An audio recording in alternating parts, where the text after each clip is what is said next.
Estamos passando agora ao Ministério da Palavra. Eu quero convidar você a abrir, por gentileza, a sua Bíblia, no Evangelho de Lucas, no capítulo 14. E nós vamos ler juntos do verso 25 até o verso 33. Lucas 14, de 25 a 33. Eu tenho uma palavra de Deus para o seu coração. Você que nos acompanha pela internet, ao vivo, ou mesmo posteriormente essa mensagem gravada, eu quero declarar que Deus não apenas vai falar, Ele vai fazer algo no seu coração em nome de Jesus. O texto sagrado diz assim: grandes multidões acompanhavam Jesus e Ele, voltando-se, lhes disse: se alguém vem a mim e não me ama mais do que ama o seu pai, a sua mãe, sua mulher, os seus filhos, os seus irmãos e as suas irmãs e até a sua própria vida, não pode ser meu discípulo. Quem não tomar sua cruz e vier após mim, não pode ser meu discípulo. Pois qual de vocês, pretendendo construir uma torre, não se senta primeiro para calcular a despesa e verificar se tem os meios para a concluir? Para não acontecer que, tendo lançado os alicerces e não podendo terminar a construção, todos os que a virem zombem dele, dizendo: este homem começou a construir e não pôde acabar. Ou qual é o rei que, indo para combater outro rei, não se assenta primeiro para calcular se com 10.000 homens poderá enfrentar o que vem contra ele com 20.000? Caso contrário, estando outro ainda longe, envia-lhe uma embaixada pedindo condições de paz. Assim, pois, outra tradução diz da mesma forma: assim, pois, qualquer um de vocês que não renuncia a tudo que tem, não pode ser meu discípulo. Eu quero tomar esse texto como ponto de partida e o trilho da nossa reflexão. O verso 25 enfatiza que havia grandes multidões acompanhando a Jesus. Curioso que isso não é um fato isolado, mas eu diria há uma certa recorrência. Quando os evangelhos dão ênfase a um grande volume de pessoas seguindo Jesus, parece que ele vê sempre nisso uma oportunidade para se assegurar de que as pessoas tenham entendido de fato o que significa segui-lo. Não porque ele não quisesse as multidões. A Bíblia é enfática em que Deus deseja que todos se salvem e cheguem ao pleno conhecimento da verdade.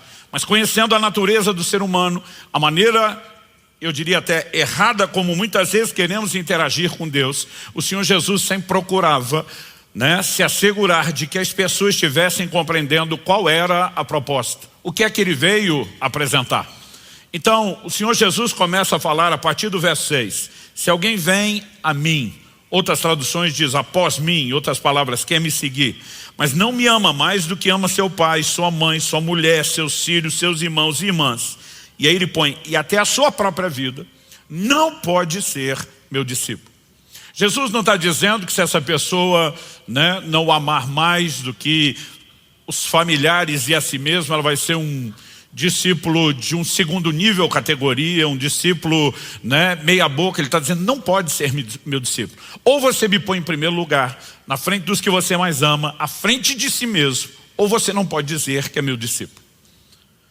Interessante que ele não apenas esclarece isso, mas ele entra com duas alegorias muito precisas. As duas falam que antes de se lançar em qualquer empreendimento, as pessoas precisam calcular o custo do empreendimento, para ver se dão conta de ir até o fim. Porque se perceberem, se constatarem que não dão conta de ir até o fim, é melhor não entrar no empreendimento do que começar e abortar aquilo antes dele ser concluído. E qual o propósito dessa alegoria? Jesus, nas duas alegorias, fala de gente que senta e calcula. No 28, ele fala de calcular quanto custa construir a torre para ver se tem meios de concluí-la, ou seja, finalizar o projeto. Depois de ter dito isso no verso 28, nós vemos de novo no verso 31, ele falando de um rei que vai combater outro rei, e ele se assenta para calcular. Eu quero tomar essa ilustração de Jesus, e ele está basicamente dizendo àqueles que querem segui-lo: vocês querem mesmo ser meu discípulo? Então senta, como diriam os antigos, bota na ponta do lápis quanto é que custa, para que você possa checar se dá conta de ir até o fim. Porque se você achar que não dá conta de ir até o fim, é melhor nem começar. Em outras palavras, ele está dizendo, não se engane. Se você não entender o que é que você precisa até o fim e não estiver disposto a isso, nem se chame de meu discípulo, porque você vai ser qualquer outra coisa, menos meu discípulo. Isso não significa que ele não queira as pessoas, isso significa que os padrões estabelecidos por Deus são inegociáveis. O Evangelho não se ajusta a mim e a você, nós é que nos ajustamos ao Evangelho. E o tema da minha mensagem hoje é calculando o custo. Alguns de nós vamos ter a sensação que no dia da conversão a gente assinou um contrato sem ler aquelas letrinhas pequenas. E eu quero que você saiba exatamente o que assinou ou aquilo que você está prestes a assinar. Nós precisamos de fato ter a percepção do que é essa orientação de Jesus. E eu repito o que eu falei antes. Isso não significa que Jesus não quisesse as multidões. Apenas que ele queria se assegurar de que as multidões entendessem qual era a proposta. E a primeira verdade que eu quero destacar aqui hoje é que já está isso explícito no próprio texto, mas eu gostaria de ampliar e ver outros ensinos de Jesus e dos apóstolos, é que as pessoas precisam saber antes qual é o custo de qualquer empreendimento no reino natural, mas também no reino espiritual. Jesus não estava dando uma palestra sobre planejamento financeiro, mas ele toma como base, algo que todo mundo sabia: você não se lança em nenhum empreendimento sem calcular quanto custa. Eu sei que hoje em dia algumas pessoas não estão fazendo nem o básico de ter o seu orçamento, o seu planejamento financeiro, mas Jesus toma aquilo como certo, de que são figuras de linguagem que todo mundo entende, e ele usa isso para falar no plano espiritual, não é diferente. Antes de entrar nessa empreitada, nessa caminhada, de dizer, de declarar, de se dispor a ser meu discípulo, de crer naquilo que eu estou propondo a vocês, entenda exatamente o que é que custa, ou quanto é que vai custar a vocês. E ele está falando de negar todas as coisas, negar a si mesmo, colocá-lo em primeiro lugar, amá-lo acima de tudo. Mas eu gostaria de olhar alguns versículos com você, para que você perceba que em vários momentos Jesus dava ênfase a essas verdades. Por exemplo, em Mateus no capítulo 7, dos versículos 13 até o 14, no 13 e o 14, Jesus diz: entrem pela porta estreita, porque larga é a porta e espaçoso é o caminho que conduz para a perdição, e são muitos os que entram por ela. Estreita é a porta e apertado é o caminho que conduz para a vida, e são poucos os que o encontram.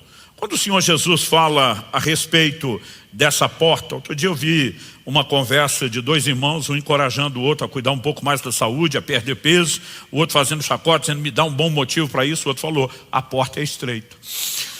Como quem diz, se você quiser entrar no céu vai ser difícil passar, todo mundo riu, mas esse é um assunto para outra conversa, ministração de outro dia. Mas quando a Bíblia fala de porta estreita ou porta larga, ela está falando de uma porta que é apertada, de um caminho que é apertado. Mas é importante que você entendamos que Jesus está falando: tem um caminho que a entrada e o próprio caminho em si são desconfortáveis, mas o lugar aonde ele leva é de um conforto eterno. Tem uma outra porta e caminho que ela é bem confortável, mas o lugar para onde ele te leva é de um desconforto extremo eterno. E basicamente o que Jesus está dizendo às pessoas é: não avalie qual é o custo de agora, avalie qual é o preço final. Mas para chegar ao lugar final, de forma consequente, entenda exatamente o que é que você tem que suportar agora. Porque senão pode ser que ao longo do caminho você não dê conta de permanecer nele ou de conseguir concluir a sua própria caminhada. Então, em vários momentos, nós vemos Jesus ensinando sobre isso. No Evangelho de João, no capítulo 6, nós vemos que o Senhor Jesus opera o milagre da multiplicação de pães.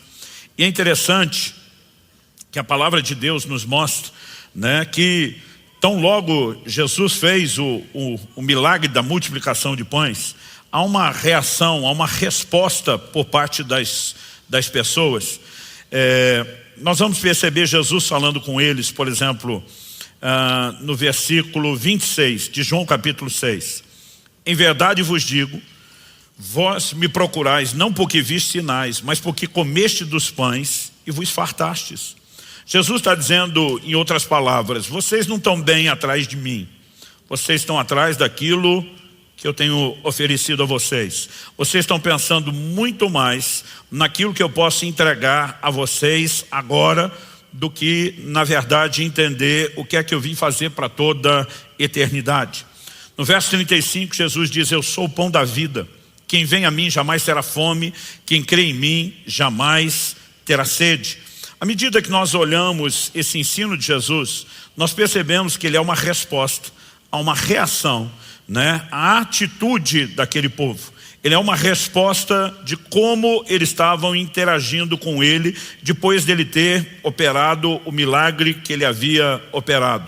Quando a gente olha para isso, por exemplo, verso 15 de João 6, que fala logo depois da multiplicação dos pães, diz assim: Jesus ficou sabendo que estavam para vir com a intenção de fazê-lo rei à força. Então se retirou outra vez sozinho para o monte. O povo olha e diz: é esse cara que nós precisamos. Ele resolve nossos problemas, ele atende às nossas necessidades. E mesmo que Jesus não tenha proclamado nada, eles queriam fazê-lo rei à força. E aí Jesus mais à frente vai dizer: vocês na verdade não estão olhando o aspecto espiritual dos sinais. Vocês estão atrás, na verdade, de um estômago farto. Vocês estão vendo em mim alguém que resolveu problemas momentâneos. E Jesus começa a transicionar a conversa para dizer: o que eu vim oferecer é muito mais do que um benefício terreno. O que eu vim oferecer a vocês é um benefício eterno.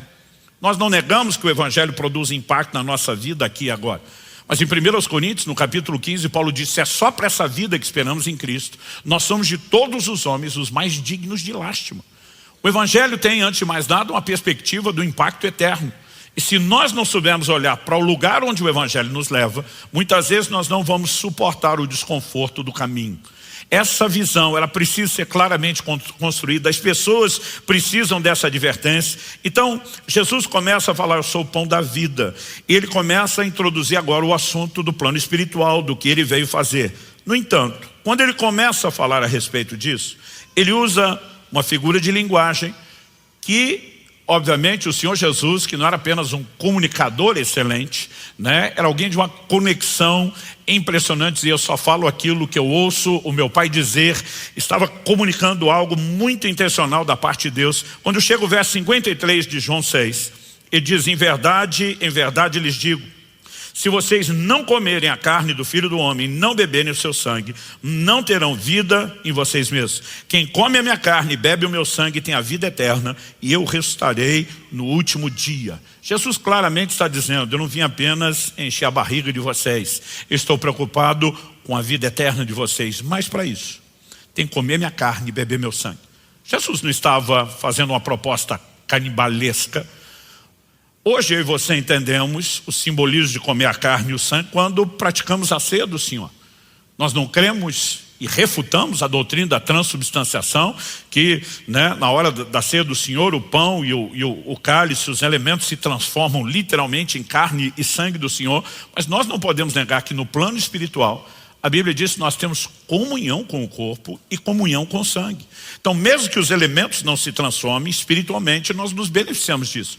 Mas essas pessoas que estão ouvindo Jesus ainda não foram ensinadas sobre essas coisas. Então eu não creio que Jesus só está falando de forma velada e codificada de algo que os seus discípulos ainda iriam entender melhor. Jesus está usando parte de o que nós podemos classificar de uma lente cultural. Todos os povos antigos do Oriente, entre eles os hebreus, conheciam muito bem rituais de aliança de sangue, o mais sagrado nível de aliança. Um compromisso que era de fato irreversível. E muitas vezes nesse compromisso firmado, a ideia sempre era de mistura de vida. Então se falava de aliança de sangue, porque muitas vezes alguém de um lado fazia um corte no corpo, a pessoa do outro, eles misturavam o sangue, e eles estavam dizendo com isso: nossas vidas se misturam, nossa união jamais poderá ser quebrada. E muitas vezes em rituais como esse, você vai ver em Gênesis 14, a Bíblia diz que quando Melquisedeque vem ao encontro de Abraão, ele vem trazendo pão e vinho. Nós estamos falando de tempos remotos, antigos. Não tem ceia do Senhor instituída, mas tem um rito cultural.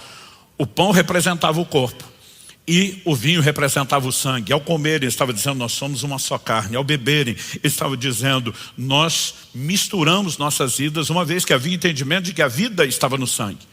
E aqui Jesus está chamando essas pessoas para um lugar de compromisso profundo. Ele está dizendo: o que eu espero de vocês é mistura de vida. O que eu espero de vocês é um compromisso que não se rompa, que não seja quebrado. E as pessoas entenderam o que Jesus falou e ensinou. Porque o verso 60 de João 6, então nós pegamos lá o 15, citamos o verso 20 e tanto, 30 e tanto, 50 e tanto, agora no 60, mas é a mesma linha de raciocínio. Muitos dos seus discípulos, tendo ouvido tais palavras, disseram: duro é esse discurso, quem pode suportá-lo? Observe que o texto não está falando de gente hostil, de gente que estava examinando Jesus de longe, de gente que veio para checar vamos ver se esse negócio serve para mim. É gente que já se classificava discípulo e seguidor. Aliás, é para esse tipo de gente que Jesus falava: senta e calcula quanto custa. Porque você está dizendo que é meu discípulo, vamos ver se você dá conta de ser o que eu realmente vim propor.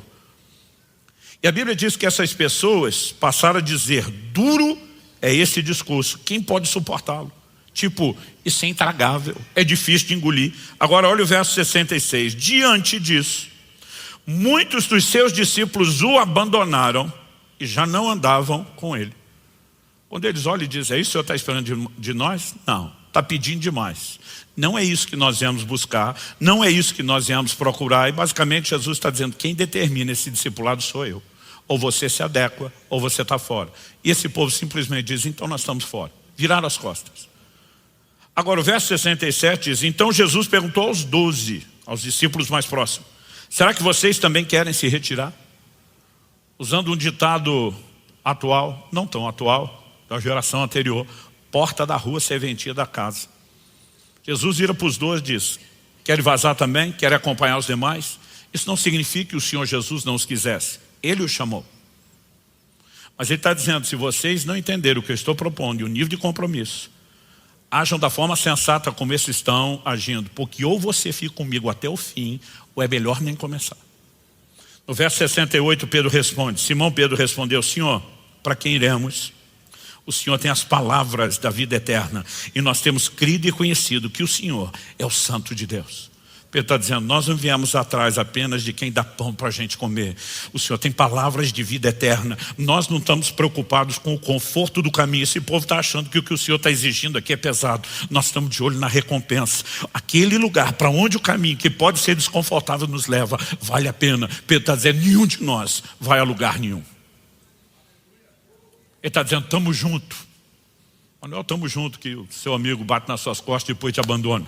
Ele está dizendo: nós estamos juntos. Nós vamos comer sua carne, nós vamos beber o seu sangue, nós vamos ter mistura de vida. Não tem o que nos faça voltar atrás. O Senhor Jesus, em diversos momentos, deixou claro, se assegurou de que as pessoas entendessem exatamente qual era a proposta de segui-lo. Ele tem que ser o Senhor. Em Romanos, no capítulo 10, no versículo 10, a palavra de Deus diz: se no teu coração creres que Deus ressuscitou a Jesus dentre os mortos, e com a tua boca confessares a Jesus como Senhor, será salvo. A igreja inventou uma tal de uma coisa que é uma confissão de tem que confessar Jesus Salvador. Isso não está na Bíblia. Mas ele não é Salvador? A Bíblia diz: se você confessá-lo Senhor, será salvo. Se ele te salva, ele é Salvador. Mas o objeto da confissão é Senhor. E a palavra Senhor é fraca na nossa cultura. Porque no mínimo, no máximo que a gente consegue imaginar é o filho falando para o pai: sim senhor, ou dentro da cadeia de comando militar: sim senhor, né? Apenas para indicar respeito. Mas a palavra Senhor, ela significa amo, ela significa dono, possuidor. Na verdade, ela só era usada por um escravo quando se dirigia ao seu amo, ao seu dono, ao seu possuidor. E a Bíblia está dizendo que a única forma de entrar nesse caminho de salvação é reconhecer que Ele é o dono, é negar a própria vida, é estar disposto a negar toda e qualquer coisa. Então eu e você precisamos calcular o custo, e Jesus queria que todo mundo soubesse. Os apóstolos também falavam disso.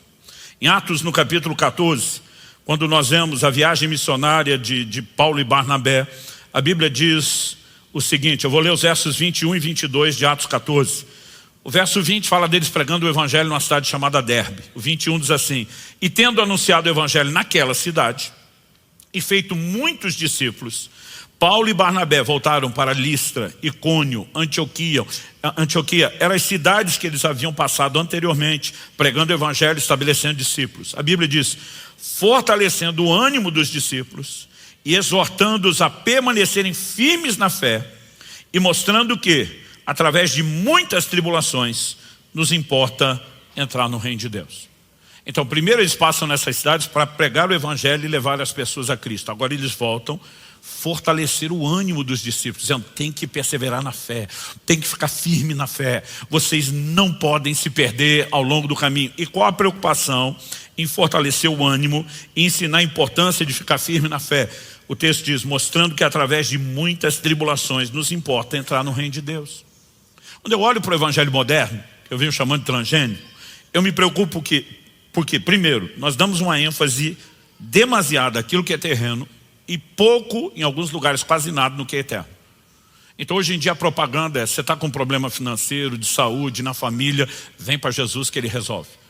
Quando você olha para o ministério de Jesus, é lógico que Ele se preocupou em tocar essas necessidades também. Mas isso nunca foi o foco, isso nunca foi o centro, isso era parte do efeito colateral de uma mensagem que o chamava a focar na eternidade.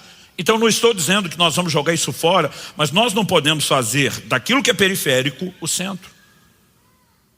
E de alguma forma as pessoas estão dizendo, olha, vem para Jesus porque Ele resolve os seus problemas. E as pessoas vêm, abraçam a fé, esperando uma vida sem problema. Quando os problemas começam, qual é a conclusão de muitas dessas pessoas? A solução que me prometeram não era verdadeira. E provavelmente essa é a razão pela qual muita gente não conclui o caminho.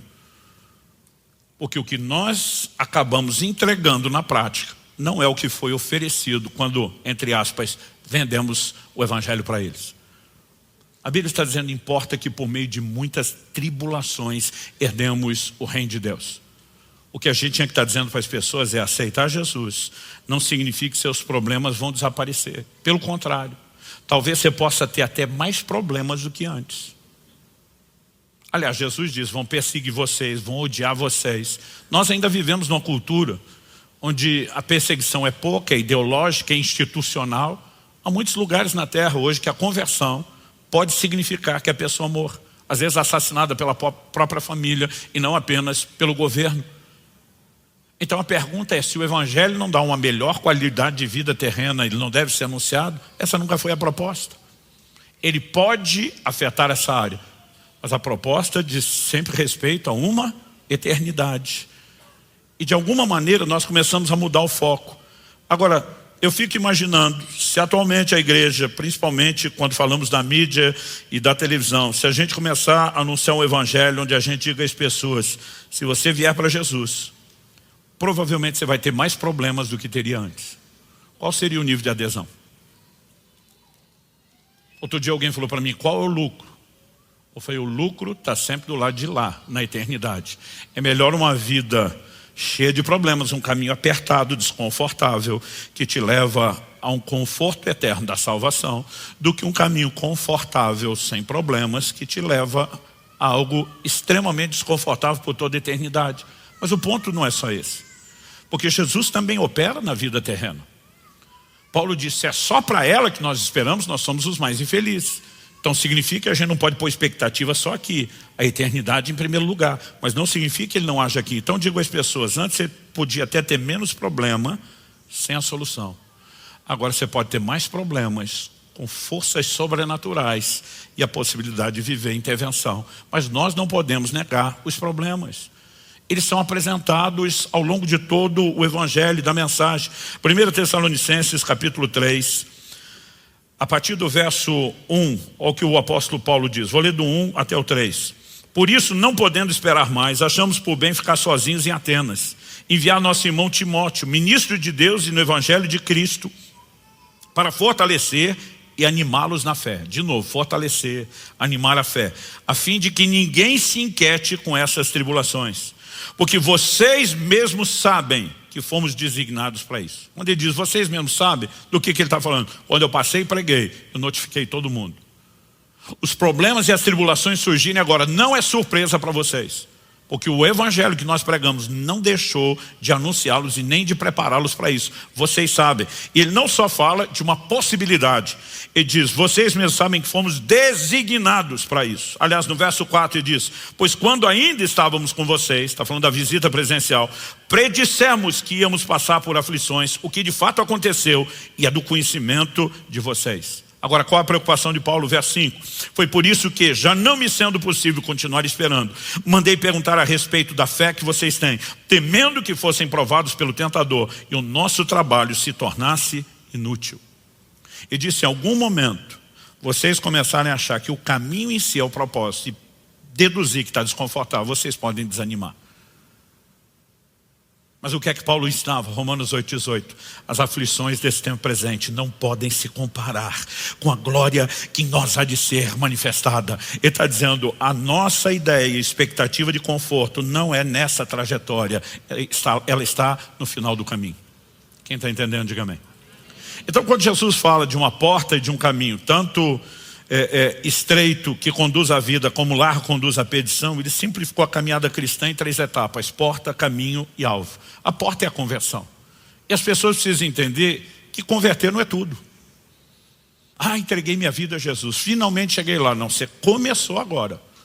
1 de Pedro 2 diz, como crianças recém-nascidas, desejem o genuíno leite espiritual para que vocês cresçam para a salvação. Ou seja, existe um crescimento depois da conversão, porque a salvação não está na porta, a salvação não está só no caminho, a salvação está no final, na conclusão. Quem está entendendo? 1 de Pedro capítulo 1 verso 9, a fim de que alcanceis o fim. Algumas traduções dizem o alvo, outras dizem o objetivo final da vossa fé, a salvação das vossas almas. Nós precisamos entender que aqui, não na porta, não no caminho, mas no alvo, que a coisa se concretiza. E nós não podemos animar no processo antes de completá-lo. Então os apóstolos pregavam, ensinavam essas coisas, e eu tenho dito, as pessoas têm que saber antes o custo. Até naquilo que é natural, terreno, a gente sabe agir assim. Como que nós criamos, ou pelo menos deveríamos criar os filhos? Preparando eles para enfrentar a vida. Não adianta você criar seus filhos dentro de uma bolha. Mesmo em relação à fé, tem muitos pais falhando em relação a isso. Nós precisamos preparar nossos filhos. Vocês vão sofrer zombaria lá na escola, quando tiverem um posicionamento de pureza, quando não quiserem, como diz o livro de Provérbios, seguir o caminho dos pecadores. As pessoas vão zombar de vocês, vão provocar vocês. E se nós não os preparamos, nós estamos diminuindo a possibilidade deles suportarem aquilo que está vindo. Então as pessoas precisam ser preparadas. Nossos filhos têm que ser preparados. Até em relação aos relacionamentos. A gente dizia, olha, vocês vão lidar com pessoas diferentes. A pessoa não acorda necessariamente planejando isso, mas você pode ser magoado ao longo do caminho, tem que superar, tem que resolver problema, tem que perdoar. E tem gente que vai virar as costas para você e não vai voltar nunca mais, não importa quem errou e o seu esforço. Nós precisamos preparar, desde os filhos no natural, para os relacionamentos, para o que é a vida, o que dizer daquilo que é espiritual. E nas escrituras isso era muito claro. A segunda coisa que eu quero destacar aqui é que o fim é mais importante que o começo. Você pode repetir isso comigo? Diga, o fim é mais importante que o começo. Então eu falei que entregar a vida a Jesus é só o começo. A pergunta é, como é que nós vamos terminar? Segundo aos Coríntios 4:7, o apóstolo Paulo diz, eu combati o bom combate, eu encerrei a carreira e eu guardei a fé. Então não só passei pela porta, eu percorri o caminho todo e eu alcancei o objetivo final da fé. Eu nunca perdi a fé, eu guardei a minha fé, eu cheguei até o fim. Então Eclesiastes capítulo 7, por exemplo, verso 8, na atualizada diz, melhor é o fim das coisas do que o seu princípio. A NVI, a nova versão internacional, diz, o fim das coisas é melhor do que o seu início. E a paráfrase bíblica intitulada a mensagem diz, finalizar algo é melhor do que começar. Basicamente, o que nós temos em declarações daquilo que é natural, por exemplo, melhor do que um filho que nasce, é você acompanhar toda a trajetória de crescimento e desenvolvimento da vida dele. Quando falamos de um casamento, melhor do que a festa inicial daquela união é preservar e cultivar um bom relacionamento e ter um matrimônio duradouro. Isso serve, e Eclesiastes 7 está falando de coisas naturais em primeiro lugar, mas isso se aplica, eu diria, não só também, eu diria até principalmente, isso se aplica em questões espirituais. Gálatas capítulo 3. Esses irmãos da Galácia era uma região. Esses irmãos da Galácia, o que abrangia várias igrejas, eles estão sendo abordados por Paulo nessa epístola porque há um contexto. Olha o que ele pergunta, capítulo 3, eu vou ler do verso 1 ao 3. Ó Gálatas insensatos, quem foi que os enfeitiçou? Não foi diante dos olhos de vocês que Jesus foi exposto como crucificado? Quero apenas saber isso. Vocês receberam o Espírito pelas obras da lei ou pela pregação da fé? Será que vocês são tão insensatos que, tendo começado no Espírito, agora querem se aperfeiçoar na carne? Então Paulo passa, prega o Evangelho de Jesus, expõe o Cristo crucificado, e ele fala isso, né, no final do verso 1. Diante dos olhos de vocês, Jesus Cristo foi exposto como crucificado, prega o Evangelho, mas depois, na ausência dele, eles começaram a se exporem a um ensino judaizante de pessoas que contradiziam o que era a obra da graça de Deus, se expressa mediante a fé. E ele diz, quem é que está enfeitiçando vocês? A palavra usada no original, ela significa exatamente isso. Muitas das traduções modernas, mais antigas, usavam termos como na Almeida Atualizada, quem fascinou vocês, né? Mas essa palavra falava de lançar um encantamento, e diz, há um engano que está enredando vocês. Vocês começaram bem, vão terminar mal. Olha o que ele diz em Gálatas, no capítulo 5, versículos 7 e 8, para esse mesmo povo. Vós corríeis bem. O que significa isso? Vocês começaram e durante um tempo na corrida estavam bem. Vocês vinham correndo bem. Quem foi que os impediu de continuar a obedecer à verdade? Essa persuasão não vem daquele que o chamou. Vocês iam correndo bem. Começaram, passaram pela porta. O início desse caminho, a Bíblia apresenta a jornada da fé tanto como um caminho pelo qual se anda, como muitas vezes apresenta a fé como sendo uma corrida. E diz que estavam vindo bem. A pergunta é, quem foi que impediu vocês de obedecer à verdade, de continuar no caminho? E diz, essa persuasão, esse engano que entrou na vida de vocês, não vem daquele que o chama. Paulo está dizendo, Deus que o chamou ao caminho, e que quer que você continue no caminho, e que te exorta a não sair do caminho, está dizendo que tudo aquilo que contribui para que você não permaneça, não vem dele. Então, essas exortações, elas iam aparecendo ao longo de toda a Escritura. O fim é mais importante que o começo. Paulo era determinado a alcançar o seu propósito. Em Filipenses, no capítulo 3, nos versos 13 e 14, nós vemos Paulo declarando, irmãos, quanto a mim não julgo havê-lo alcançado. Em outras palavras, não cheguei lá ainda, mas uma coisa faço, esquecendo-me das coisas que ficam para trás e avançando para as que estão diante de mim, prossigo para o alvo, para o prêmio da soberana vocação de Deus em Cristo Jesus.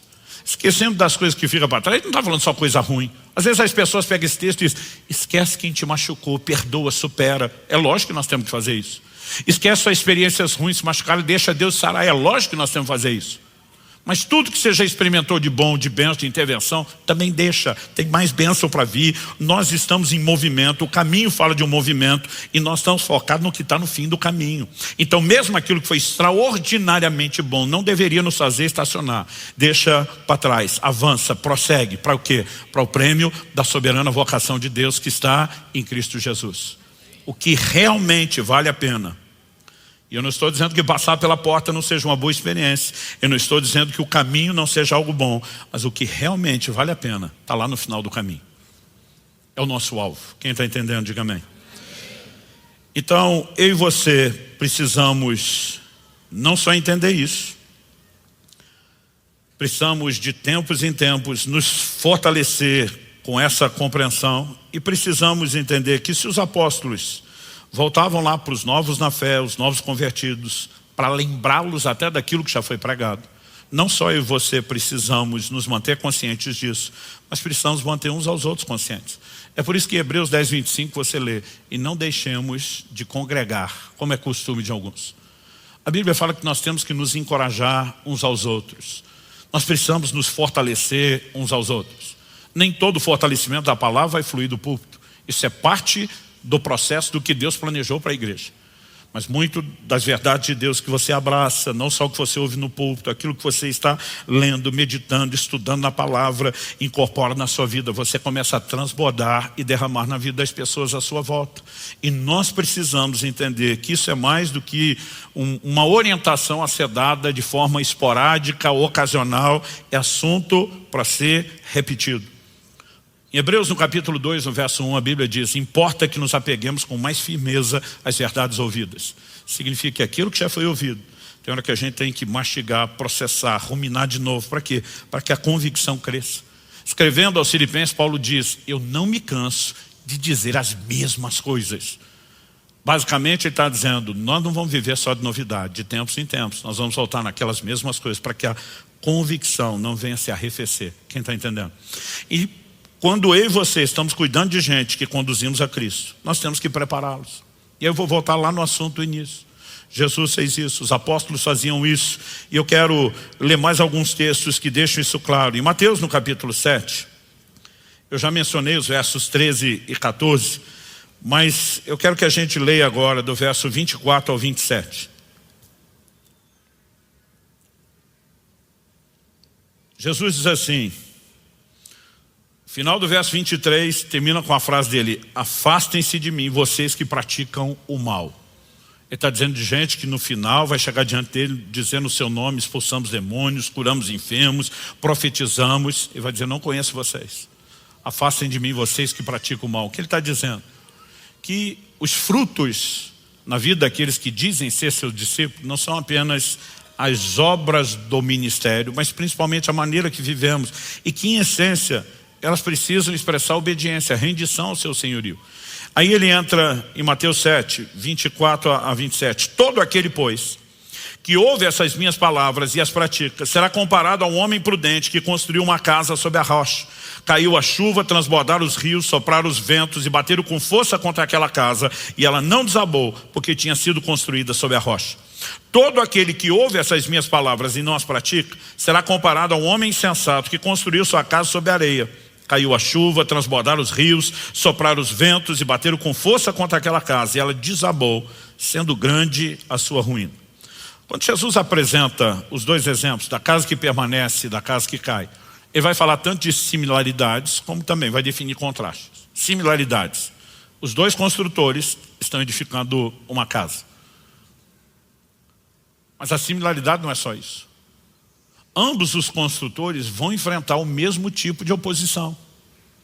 No verso 25, Jesus fala aqui de 4 características: caiu a chuva, transbordaram os rios, sopraram os ventos e bateram com força contra aquela casa.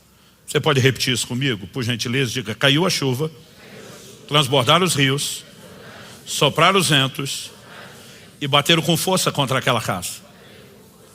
Agora, olha o verso 27, o que ele diz sobre o outro construtor da casa que desabou? Caiu a chuva, transbordaram os rios, sopraram os ventos e bateram com força contra aquela casa. Ctrl C, Ctrl V. As mesmas declarações na mesma ordem.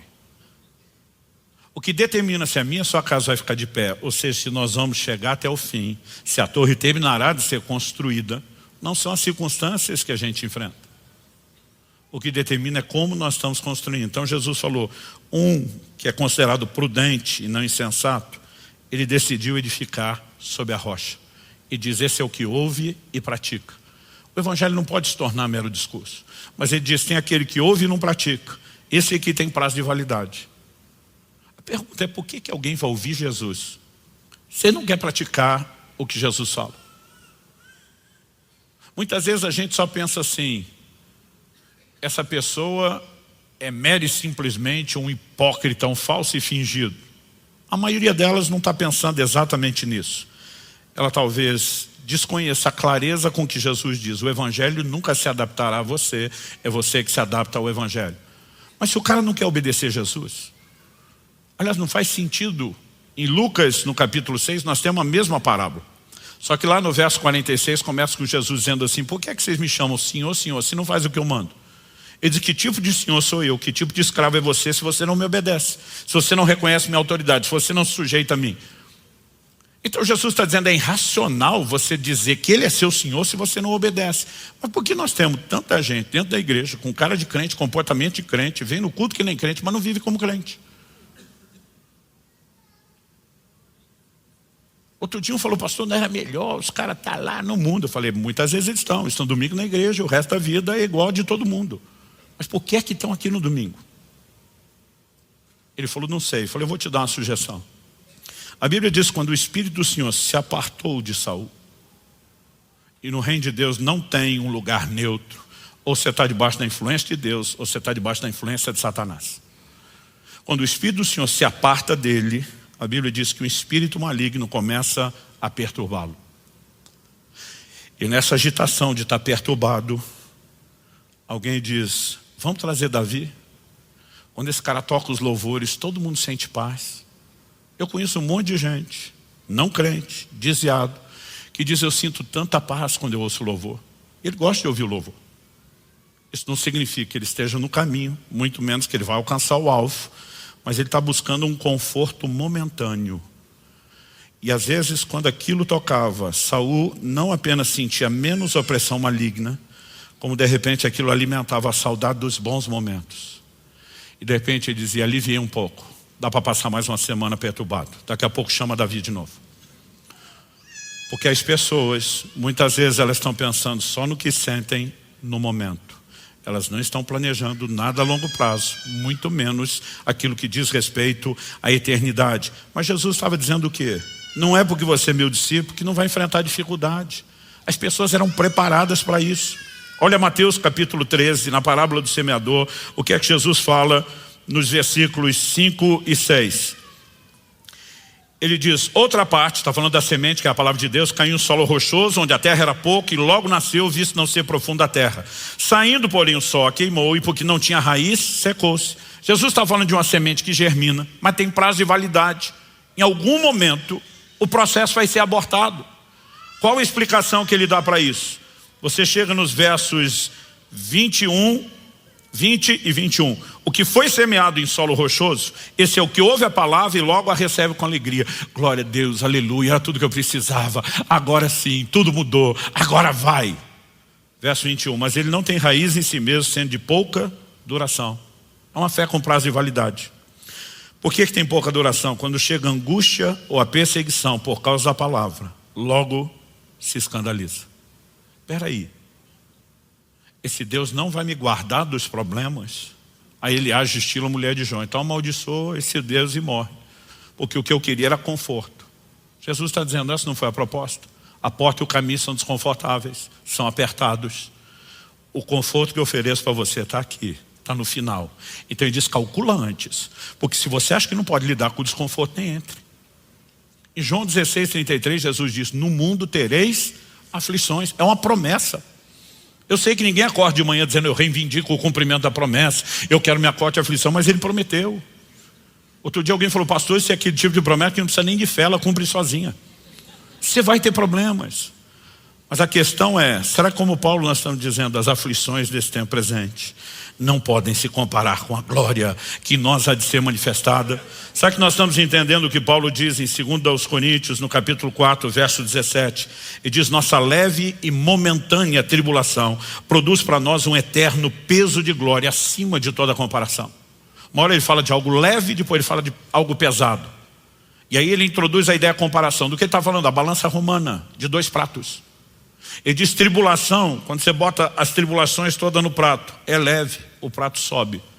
Por quê? Porque a glória que nos aguarda tem muito mais peso no outro prato, e esse prato desce. Ele diz, como é que eu vou comparar um desconforto momentâneo com esse conforto eterno? Verso seguinte, o 18, ele diz, na medida em que não olhamos para as coisas que se veem, mas para as que não se veem, porque as coisas que se veem, o desconforto do caminho são temporais, mas as que não se veem, aquelas pelas quais nós estamos crendo, são eternas, são permanentes. Era essa clareza que os fortalecia a enfrentar todo tipo de dificuldade. Nós praticamente não lidamos, gente, com oposição, pelo menos não perseguição. Jesus disse, vocês vão ser odiados, vão ser perseguidos. Hoje, nossa perseguição, que ainda é pequena comparado com outros lugares do mundo, ela é ideológica, ela é institucional. Mas há lugares do mundo, e eu tenho repetido isso, onde se converter pode significar que você vai ter que morrer pela sua fé. Eu fico imaginando com esse tipo de evangelho sendo pregado, como nós vemos, pelo menos no mundo ocidental. Se a gente vivesse esse tipo de perseguição que a turma vive do outro lado do globo, quem é que sobrava? Mas Jesus está dizendo, senta e calcula. E eu quero terminar chamando a sua atenção para a importância da perseverança. Em Lucas, no capítulo 8, no verso 15, Jesus fala que aquele solo bom, onde de fato a semente não apenas brotou, mas ela cresceu, frutificou. E diz assim, Lucas 8,15, a parte que caiu na terra boa, esses são os que, tendo ouvido de bom e reto coração, retém a palavra. Estes frutificam com perseverança. Retém, segura a palavra, não abro mão dela, não vai ser comprometida. E eles frutificam como? Com perseverança. Perseverança é uma escolha, é por isso que eu e você somos chamados a ela. Em Hebreus, no capítulo 6, o escritor começa a abordar a história deles e diz no verso 10, porque Deus não é injusto para se esquecer do trabalho que vocês fizeram, do amor que mostraram para com seu nome, pois vocês serviram. Então até agora é trabalho que fizeram, amor que mostraram, serviram, está tudo no passado. Mas ele agora vem para o presente e ainda estão servindo aos santos. Então depois de falar de um bom histórico passado e dizer que o presente ainda sustentava isso, e diz no 11, desejamos que cada um de vocês continue mostrando até o fim futuro o mesmo empenho para a plena certeza da esperança, para que não se tornem preguiçosos, outras traduções dizem indolentes, mas imitadores daqueles que pela fé e paciência herdam as promessas. Fé e paciência herdam as promessas. Outras traduções dizem fé e longanimidade, porque o significado dessa palavra no original grego é abrangente. O que é longanimidade? A capacidade de ter ânimo longo, de não perder o ânimo, de não desanimar. E muitas traduções optaram por perseverança. Como que se herda as promessas? Fé e perseverança. Nós precisamos determinar. O nosso compromisso com o Senhor Jesus tem que ser do mais alto nível. E se nós não o colocarmos em primeiro lugar, renunciando a nós mesmos, pode ser que porque estamos valorizando mais a nós do que a Ele, vamos valorizar tanto o conforto que podemos nos perder no meio do processo e do caminho. Eu e você precisamos de uma fé resiliente, cheia de perseverança. Você pode dizer amém? Em Hebreus, no capítulo 10, no verso 35, escrevendo para o mesmo grupo que enfrentava as mesmas dificuldades, o escritor diz o seguinte, portanto, não percam a confiança de vocês, porque ela tem grande recompensa. E diz, essa fé que você está exercendo agora não pode ser perdida. Por quê? Ela tem uma recompensa. Onde está a recompensa? Está lá na frente. Se a recompensa estivesse acontecendo no momento da confiança, pelo menos na sua forma plena e completa, ninguém precisava de incentivo. Mas ele está dizendo, não desanime, continue crendo, fique de olho. Quando você cruzar aquela linha de chegada na eternidade, quando o Senhor Jesus olhar para você e dizer, servo bom e fiel, entra no gozo do teu Senhor, com certeza você vai entender que terá valido a pena. Então ele diz no 36, vocês precisam perseverar, para que, havendo feito a vontade de Deus durante muito tempo, não abortem, mas alcancem a promessa. Repita comigo, vocês precisam perseverar, para que, havendo feito a vontade de Deus, alcancem a promessa. Verso 37 a 39, porque ainda dentro de pouco tempo aquele que vem virá e não irá demorar, mas o meu justo viverá pela fé, e se retroceder, dele a minha alma não se agradará. Verso 39, nós porém não somos dos que retrocedem para a perdição, mas somos da fé para a preservação da alma. Retroceder na fé leva à perdição. É por isso que a fé tem que ser guardada. É por isso que eu e você precisamos de perseverança. O apóstolo João, no livro de Apocalipse, ele ainda está nas notas introdutórias ali do capítulo 1, no versículo 9, ele diz assim, eu, João, irmão e companheiro de vocês. Eu gosto dessa frase, irmão e companheiro. Irmão, nós sabemos por que ele está falando isso. Somos parte de uma mesma família, aqueles que nasceram de novo em Cristo Jesus, os nascidos de Deus, filhos de Deus, somos irmãos. Mas ele diz companheiro. Que companheiro é esse? Companheiro de vocês na tribulação, no reino e na perseverança em Jesus. Por que ele usa esse linguajar? Porque ele diz, eu, João, irmão e companheiro de vocês, na tribulação, no reino, na perseverança de Jesus, estava na ilha chamada Pátimos, por causa da palavra de Deus e do testemunho de Jesus. O lugar onde João tem as revelações do Apocalipse, a ilha de Pátimos, é um lugar onde ele se encontrava exilado, preso, por ter pregado o evangelho. Então ele está dizendo, eu, João, irmão de vocês sabem de onde eu estou escrevendo, onde é que eu tive a experiência. Eu quero só lembrar, nós não somos apenas irmãos, nós somos companheiros no reino, sim, mas na tribulação.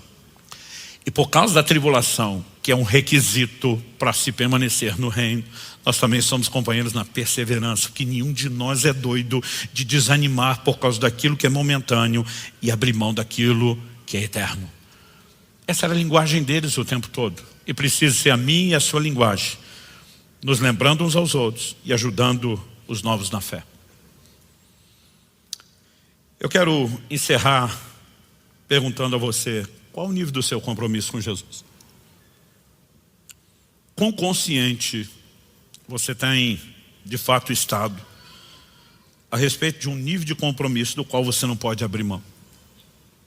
De acordo com Jesus, é fácil receber a palavra com alegria antes de ter problemas, mas nossa fé será testada quando as tribulações chegam, quando a oposição por causa do evangelho chega.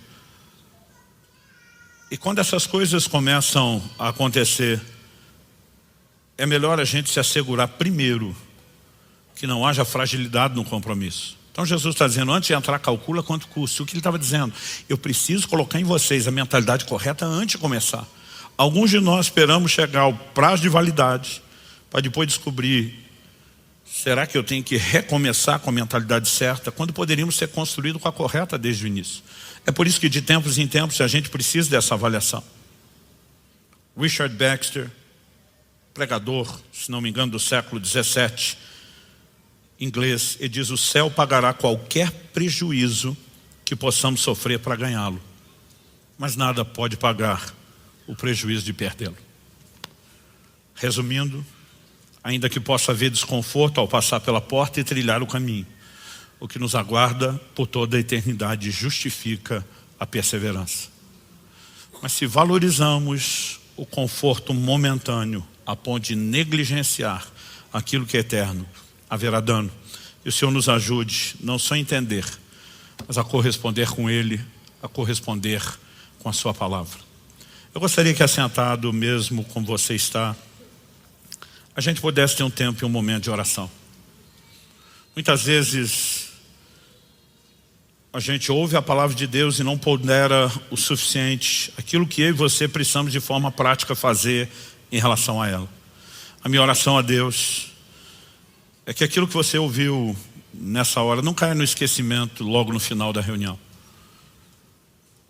E que não só o que Deus já fez aqui agora, enquanto você ouve a palavra, mas que muito mais do que isso possa acontecer depois desse momento. Então talvez seja a hora de dizer, sonda, meu Deus, conhece meu coração, de dizer, Espírito Santo, eu não quero me enganar, me ajuda a entender o nível do meu compromisso, me ajuda de fato nessa avaliação de calcular o custo. Será que eu tenho desde o início? E se não fiz desde o início, será que eu tenho feito isso agora? De fato entender quanto é que custa construir essa torre, de realmente ponderar se eu tenho condições ou não de ir até o fim. E obviamente o Senhor quer que você vá até o fim, o Senhor não quer que você desista, mas Ele está dizendo, se você entrar nessa jornada, são minhas regras, são meus princípios, e o Evangelho não se adequará a você, é você que tem que se adequar ao Evangelho. Talvez seja um bom momento para renovar o compromisso, para dizer, Senhor, ainda que haja em mim disposição de entrega, determinação, eu sei que eu preciso do fortalecimento, da capacitação da graça, de uma consciência renovada. É evidente que ao longo da caminhada Deus quer nos oferecer recursos, e uma palavra como essa não tem o propósito de julgar ou condenar você, mas de fortalecê-lo, de renovar sua disposição, de permanecer firme na fé. Ele também vai disponibilizar recursos, mas os recursos não vão invadir sua vida sem que você assuma a sua responsabilidade de estar de fato comprometido e profundamente comprometido com Ele e com a sua palavra. Fala com Deus, eu sei que Ele está falando com você. Pai, nós te pedimos mais uma vez que o Senhor ilumine os olhos do nosso entendimento, que a palavra alcance o nosso coração, o nosso espírito, que nós possamos ter mais do que um discurso, uma palestra, mais do que alinhamento doutrinário, que a luz, que a revelação da Tua palavra, aplicada pelo Teu Espírito, o Espírito da verdade, resplandeça em cada um de nós e encontre resposta. Nós queremos viver um nível de rendição e entrega cada vez maior ao Senhor, ao Seu governo. E nós queremos sustentar isso não apenas de forma verbal, enquanto sinalizamos uma decisão da nossa parte, nós também clamamos pelos recursos celestiais.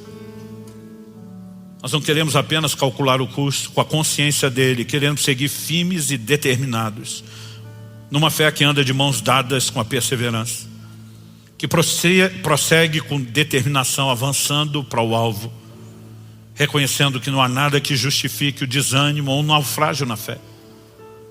Nós clamamos graça e favor do alto em nome do Senhor Jesus. Do Evangelho de João, capítulo 15, eu quero ler com vocês do versículo 1 até o versículo 8. E, assim como na semana passada, eu quero abordar mais uma vez a ideia de que se não tivermos a percepção e o entendimento correto do que é igreja, nós não poderemos viver aquilo que Deus sonhou, aquilo que Deus planejou e predeterminou para nós. Então vamos lá. Palavras de Jesus. Eu sou a videira verdadeira e o meu Pai é o lavrador. Todo ramo que estando em mim não der fruto, ele o corta. E todo o que dá fruto, ele limpa, para que produza mais fruto ainda. Vocês já estão limpos por causa da palavra que lhes tenho falado. Permaneçam em mim e eu permanecerei em vocês.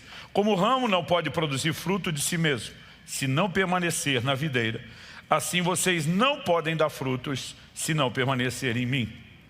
Eu sou a videira, vocês são os ramos. Quem permanece em mim e eu nele, esse dá muito fruto, porque sem mim vocês não podem fazer nada. Se alguém não permanecer em mim, será lançado fora à semelhança do ramo e secará. E o apanham, lançam no fogo e o queimam. Se permanecerem em mim e as minhas palavras permanecerem em vocês, pedirão o que quiserem e lhes será feito. Nisso é glorificado meu Pai, que vocês deem muito fruto e assim mostrarão que são meus discípulos. Senhor, nós suplicamos a graça e o favor do Senhor para que a nossa mente se dilate e a sua compreensão seja ampliada, não apenas na mera esfera racional, humana, natural, mas, ó Deus, debaixo de compreensão espiritual. Nós clamamos a capacidade de não apenas entender o que o Senhor nos tem chamado a ser, mas a corresponder contigo. Nós queremos viver igreja de acordo com o modelo revelado nas Escrituras. E nós oramos, ó Deus, por um nível de entendimento que possa produzir não apenas fé, como também correspondência. Em nome de Jesus. Amém. Amém. Bom, quando Jesus diz eu sou a videira verdadeira, ele não está chamando a outra, a natural, de fake. Mas eu creio que Nosso Senhor está nos ampliando, uma percepção que diz respeito ao fato de que quando falamos de um Deus presciente, que faz tudo de forma planejada e nada de improviso, é mais fácil eu e você entendermos que em vez dele olhar para a videira, uma das árvores das muitas que ele criou, e dizer, vou pegar isso para usar, para ilustrar outra coisa, nós precisamos entender que o Deus presciente, que sabe tudo de antemão, ele provavelmente fez o inverso. Ele diz, vou criar uma árvore que sirva ao propósito lá na frente de ilustrar uma realidade que já existe. No reino espiritual e no natural nós temos muitas verdades que são paralelas. Atribui-se a isso uma das muitas possibilidades, a própria didática, a própria disposição de orientação de Deus e das Escrituras para que a gente possa assimilar o entendimento. Então Jesus está dizendo, vocês apreciam a videira natural. Vocês sabem que ela é um dos símbolos da frutificação. Aliás, quando os espias entram na terra prometida, algo que eles trazem para mostrar para o povo foi um cacho de videira que precisou ser carregado por 2 homens. Nós precisamos entender que de fato há um simbolismo. E Jesus enfatiza muito a questão do fruto. Ele fala sobre dar fruto no verso 2 e sobre dar mais fruto ainda. Ele fala a respeito no versículo 4 que o ramo não pode produzir fruto de si mesmo se não estiver na videira. Ele diz no versículo 5 que quem permanece nele e ele nessa pessoa dá muito fruto. A Bíblia ainda sustenta no versículo 8 que nisso é glorificado o Pai, que nós demos muito fruto. Então toda a conversa de Jesus obviamente está relacionada à frutificação, algo que ele espera da sua igreja. Pastor, eu ouvi direito, o senhor está falando da igreja ou de Jesus? Quando Jesus diz, eu sou a videira e vocês são os ramos, assim como os ramos são a extensão, a continuação da videira, a Bíblia apresenta a igreja como uma extensão, o complemento de Cristo.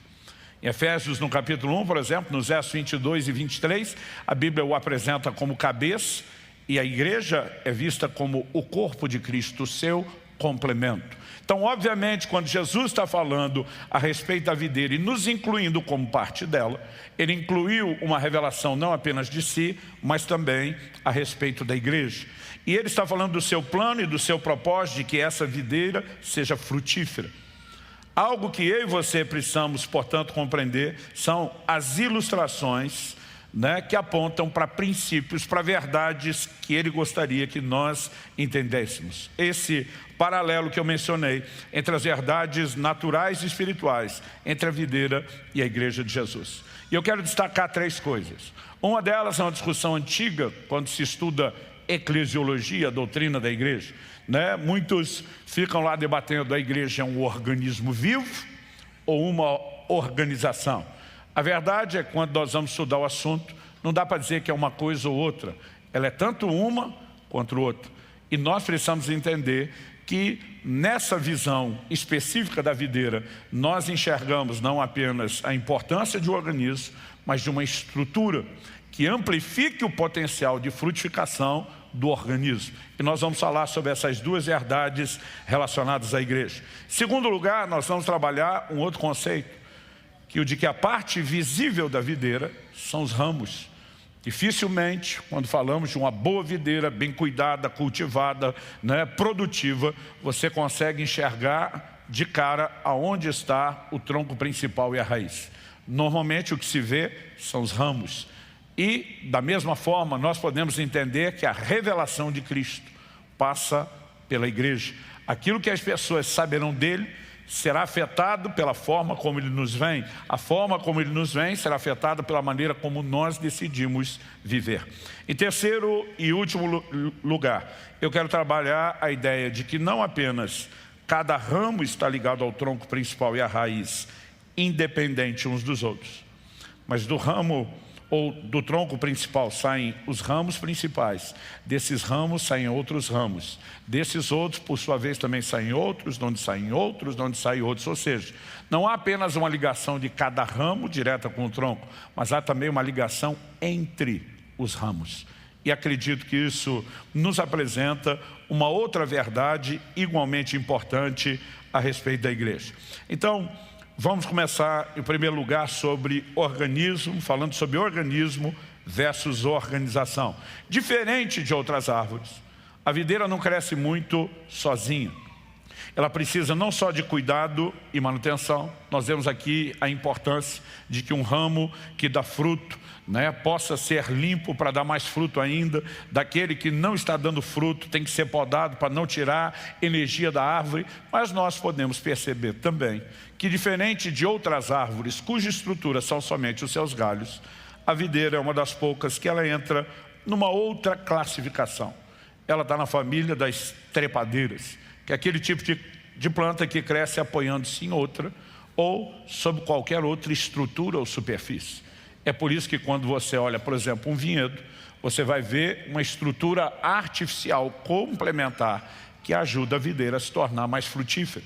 É muito comum a gente ver as pessoas usando varas de bambu, arame, para que os ramos da videira cresçam sobre ele. Porque se não houver essa estrutura, o crescimento da videira será comprometido e logo, automaticamente, consequentemente, a sua frutificação também. Quando eu era garoto, além de não viajar muito, de não conhecer muita coisa, meu universo de amostragem de certos tipos de árvores era bem limitado.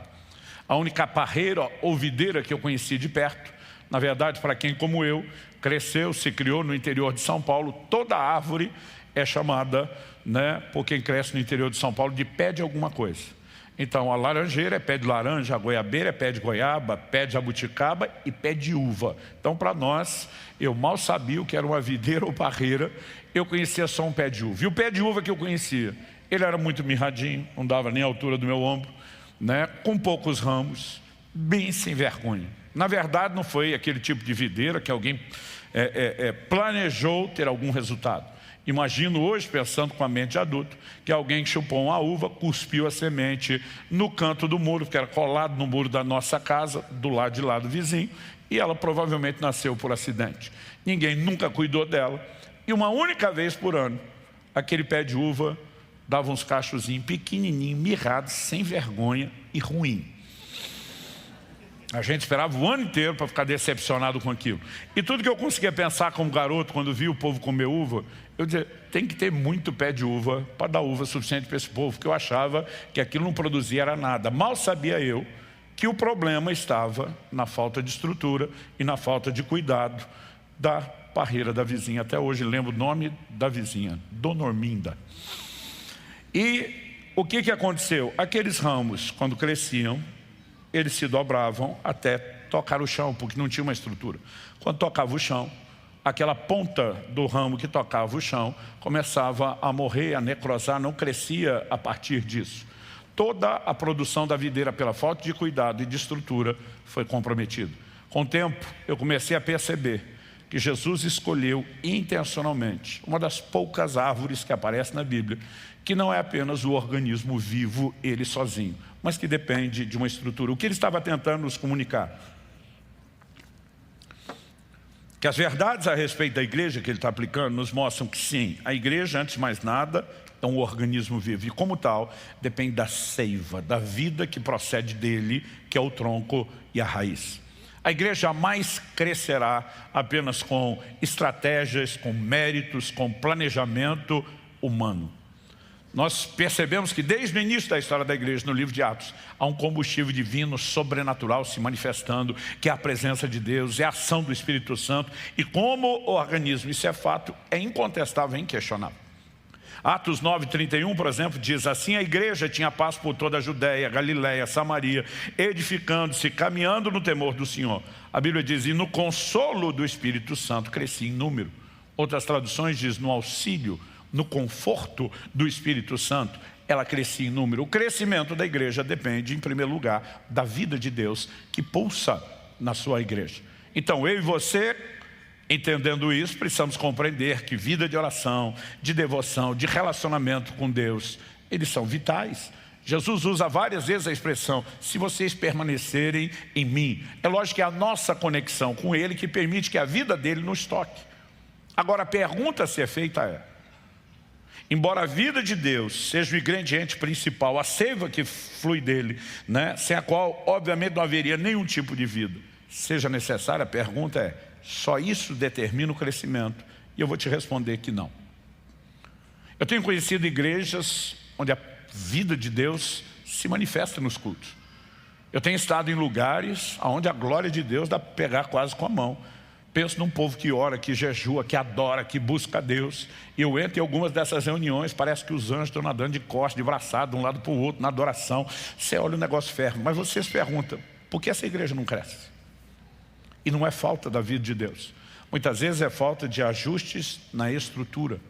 Atos capítulo 6, por exemplo, nos mostra que quando começou a se multiplicar o número dos discípulos, houve murmuração, houve problema, os apóstolos são parar e corrigir um problema que é estrutural. Como as pessoas serão atendidas. Aquilo não era espiritual. A Bíblia diz que depois que ajustaram aquilo, a igreja volta a crescer e se multiplicar. Então não é um ou outro, é tanto um quanto o outro. Agora, quando falo de estrutura, é óbvio que o exemplo bíblico não compreendia o que eu e você vivemos hoje. O que é que vivemos hoje? Temos uma estrutura física de reunião que os discípulos no início não tinham.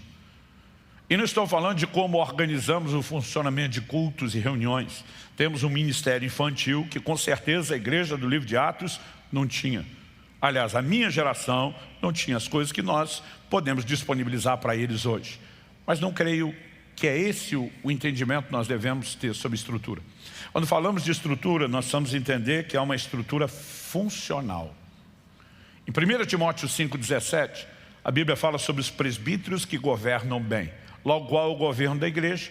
O presbitério, o corpo de anciãos. Quando você lê Atos capítulo 13, você vê que os presbíteros, os líderes de Antioquia, estão jejuando, orando, para que possam ter, através deles, a liderança do Espírito Santo. Porque se não presidirmos debaixo da direção do dono da igreja, nós vamos responder para ele. Mas ele nos deu autoridade de governo aqui embaixo. Se ela será ou não bem representada, é isso que determina a prestação de conta que teremos com ele. Mas existe autoridade de governo dentro da igreja. Isso é parte do que nós podemos classificar como uma estrutura funcional. Algo que os apóstolos tiveram que resolver é o entendimento de trabalho e serviço. E eu vou falar melhor sobre isso daqui a pouco. Eles entenderam, nós não podemos centralizar, tentar fazer tudo. Se não houver uma delegação, uma terceirização de certos níveis de trabalho, o crescimento será estagnado. Então, nós precisamos entender os dois aspectos. Quem está acompanhando aí? Diga amém. Então a igreja é tanto um organismo como uma organização. Dito isso, a segunda coisa que eu vejo é Cristo procurando ilustrar, ao usar o exemplo da videira, é que a parte visível da videira são os ramos. Em Efésios 1, eu apenas citei antes, eu quero ler agora os versos 22 e 23. A Bíblia diz assim: sujeitou todas as coisas debaixo dos pés de Cristo, e para ser o cabeça sobre todas as coisas, o deu à igreja, a qual é o seu corpo, a plenitude daquele que a tudo enche em todas as coisas. A igreja é chamada de o corpo, a plenitude, ou o complemento, a extensão de Cristo. Muitas pessoas estão pregando hoje um relacionamento com Cristo desconectado da igreja. Normalmente, essa mensagem procede de gente ferida, machucada, que não conseguiu resolver as suas dores e adequou a doutrina bíblica à sua experiência, não aquilo que a Escritura diz.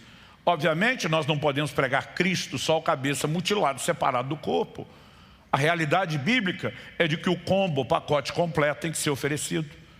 E nós precisamos entender, isso é parte do plano e do propósito de Deus. Mas existe tanto privilégios como responsabilidades quando falamos a respeito disso. Por quê? Porque a revelação que o mundo terá de Cristo, uma vez que ele não pode ser anunciado, pregado, entregue, sozinho, só o cabeça, sem o corpo, a revelação que o mundo terá de Cristo depende daquilo que eles conseguem ver em nós. Uma vez que a parte visível da videira são os ramos, e não necessariamente o tronco e a raiz, a pergunta é: como nós temos vivido não apenas no âmbito individual, mas coletivo, a vida cristã? Em João, no capítulo 17, nos versos 20 e 21, parte da oração sacerdotal de Jesus, nós vemos ele clamando: não peço somente por estes, os discípulos que o acompanhavam naquele momento. Ele diz: mas também por aqueles que vierem a crer em mim. Isso contemplava mais de 2000 anos depois, eu e você que estamos aqui em Curitiba, nos convertemos ao Senhor numa geração bem distante daquela primeira. Ele orou por cada um de nós. E o texto diz que ele orou da seguinte forma: também por aqueles que vierem a crer em mim, por meio da palavra que eles falarem. Tudo começaria a partir da pregação dos primeiros discípulos, e muitos outros, em muitos lugares, e muitas outras gerações seriam alcançados. E diz: a fim de que todos sejam um. Ele está orando por unidade. E como tu, ó Pai, estás em mim e eu em ti, também eles estejam em nós, para que o mundo creia que tu me enviaste. Para que é um indicativo de propósito. Porque é que Jesus está orando por unidade? Para que o mundo creia. Significa que se eu e você não vivemos uma unidade, nós podemos atrapalhar o mundo de crer. Porque a revelação que eles têm de Cristo passa por aquilo que eles enxergam em nós e no nosso comportamento. Quem está entendendo, diga amém. Ao olhar para as Escrituras, nós não podemos de forma alguma negar o peso que o testemunho de um estilo de vida pode ter ou não sobre a conversão de outros. É por isso que em 1 de Pedro, capítulo 3, verso 1, o apóstolo diz: igualmente vocês, esposas, estejam sujeitas cada uma a seu próprio marido, para que se ele ainda, eu amo essa frase ainda, cheia de fé, de esperança, para que se ele ainda não obedece à palavra, seja ganho sem palavra alguma, por meio da conduta da sua esposa, ao observar o comportamento honesto e cheio de temor que vocês têm. Aquilo que as pessoas lerão de Cristo passa por uma leitura do nosso comportamento. E nós precisamos entender a responsabilidade, não só o privilégio de servir a Cristo, mas a responsabilidade de um bom testemunho.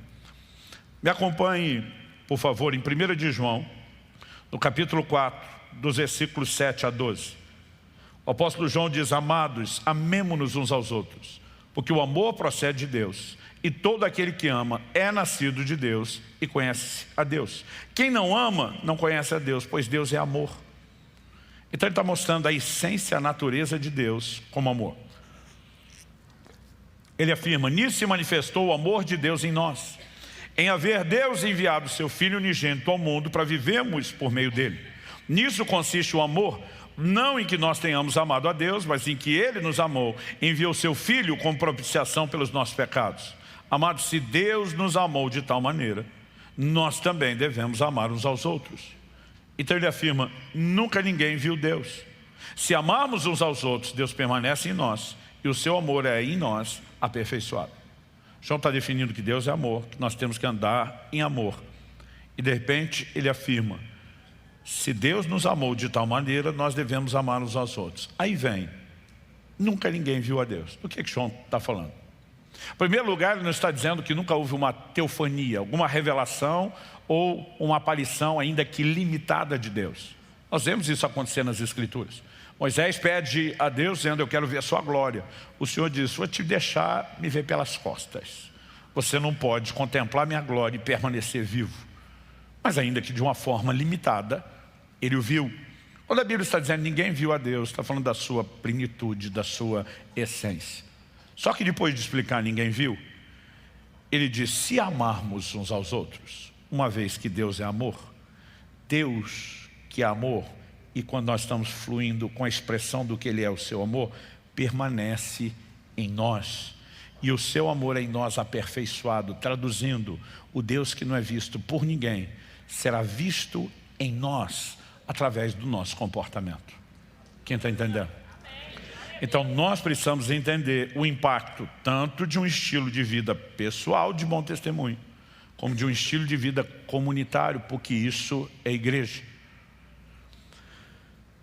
Efésios capítulo 3, versos 20 e 21 também nos mostra que Deus recebe glória não apenas em Cristo, mas na igreja. O texto diz: ora, aquele que é poderoso para fazer infinitamente mais do que tudo que pedimos ou pensamos, conforme o seu poder que opera em nós, a Ele seja a glória, primeiro, na igreja, segundo, e em Cristo Jesus, por todas as gerações, para todo sempre. Amém. Eu lembro de uma canção que cantávamos quando ainda era adolescente, que tinha esse texto de Efésios 3. A Ele seja a glória, na igreja, em Cristo Jesus. Uma vez eu vi a pessoa criticando aquilo, disse, que absurdo tentar colocar a igreja para dar glória a Deus antes de Cristo. Falei: isso é absurdo, está na Bíblia. O cara diz: e tá, é. Falei: tu não sabe nem o que está na Bíblia, mas está no controle e qualidade da doutrina do corpo de Cristo. É bem legal quando a gente encontra esse tipo de crente chato.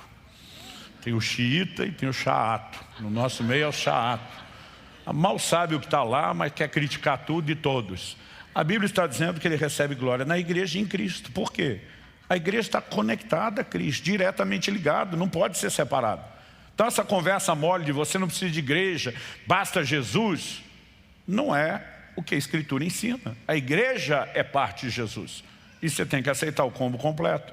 E a igreja não é o prédio, a igreja não é uma mera estrutura e nem uma instituição, mas o ajuntamento dos santos. Quando a gente entende que a parte visível é a igreja, eu acredito que o próximo nível de entendimento tem que ser bem trabalhado em nós. É a ligação entre os ramos. Não é todo ramo que está ligado diretamente ao tronco e à raiz. Como eu disse, de ramos principais saem outros ramos, desses ramos outros ramos e assim por diante. Eu demorei para entender isso, porque meu universo de amostragem durante muito tempo foi o pé de uva da casa da dona Orminda. Então eu realmente não consegui imaginar, aquilo que talvez fosse mais claro na mente dos que ouviam Jesus, pensando numa videira bem cuidada, que crescia.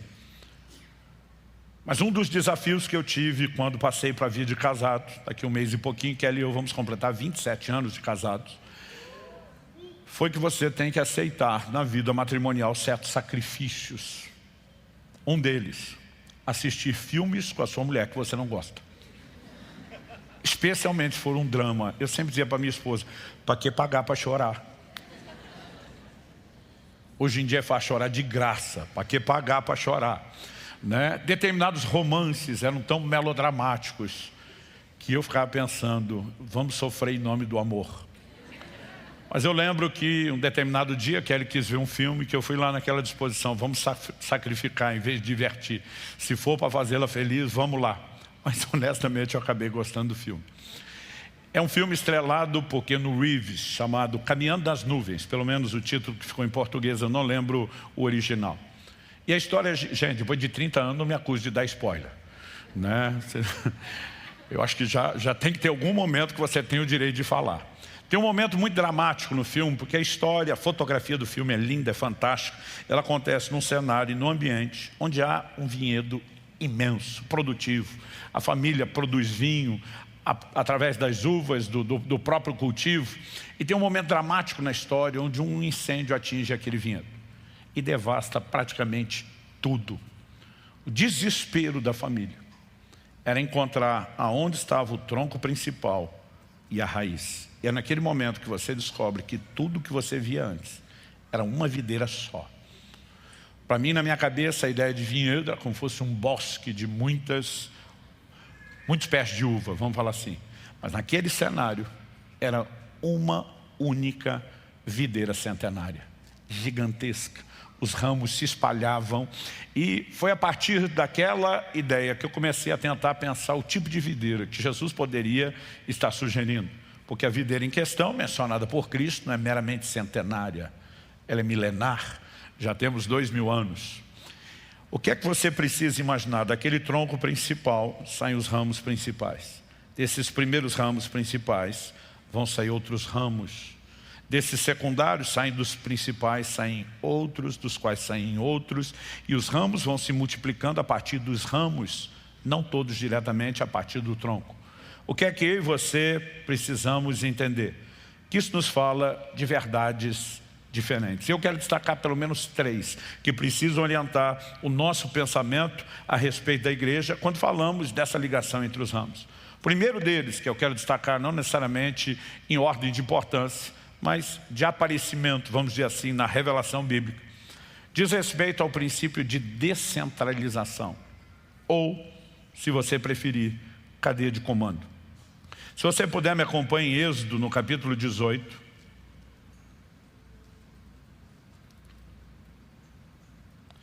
E nós vamos ler juntos a partir do verso 13.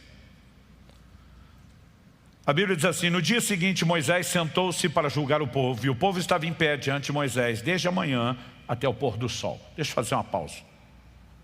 Para você ter uma ideia de quanta gente mais ou menos saiu do Egito acompanhando Moisés, a Bíblia diz dos de 20 anos de idade para cima, listados no exército, o que presume-se, porque a Bíblia diz dos que puxavam da espada, eram 600 mil homens. Se você der para cada um deles uma esposa só, que para a época era uma média generosa, e se você der para cada um desses casais só 3 filhos, que está perto da média do brasileiro atual, que varia de 2 a 3 filhos. Só Jacó teve 13, os 12, né, que dão os nomes às tribos, mais Diná, a filha que foi violentada em Siquém, que nós mencionamos na semana passada.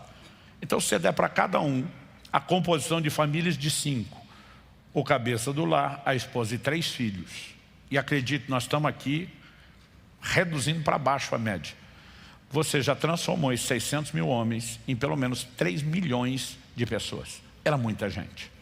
Então o texto diz assim, verso 14: quando o sogro de Moisés viu tudo que ele fazia ao povo, perguntou: que é isso que você está fazendo ao povo? Por que você fica sentado sozinho e todo o povo está em pé diante de você desde a manhã até o pôr do sol? Moisés respondeu ao seu sogro: é porque o povo vem a mim para consultar a Deus.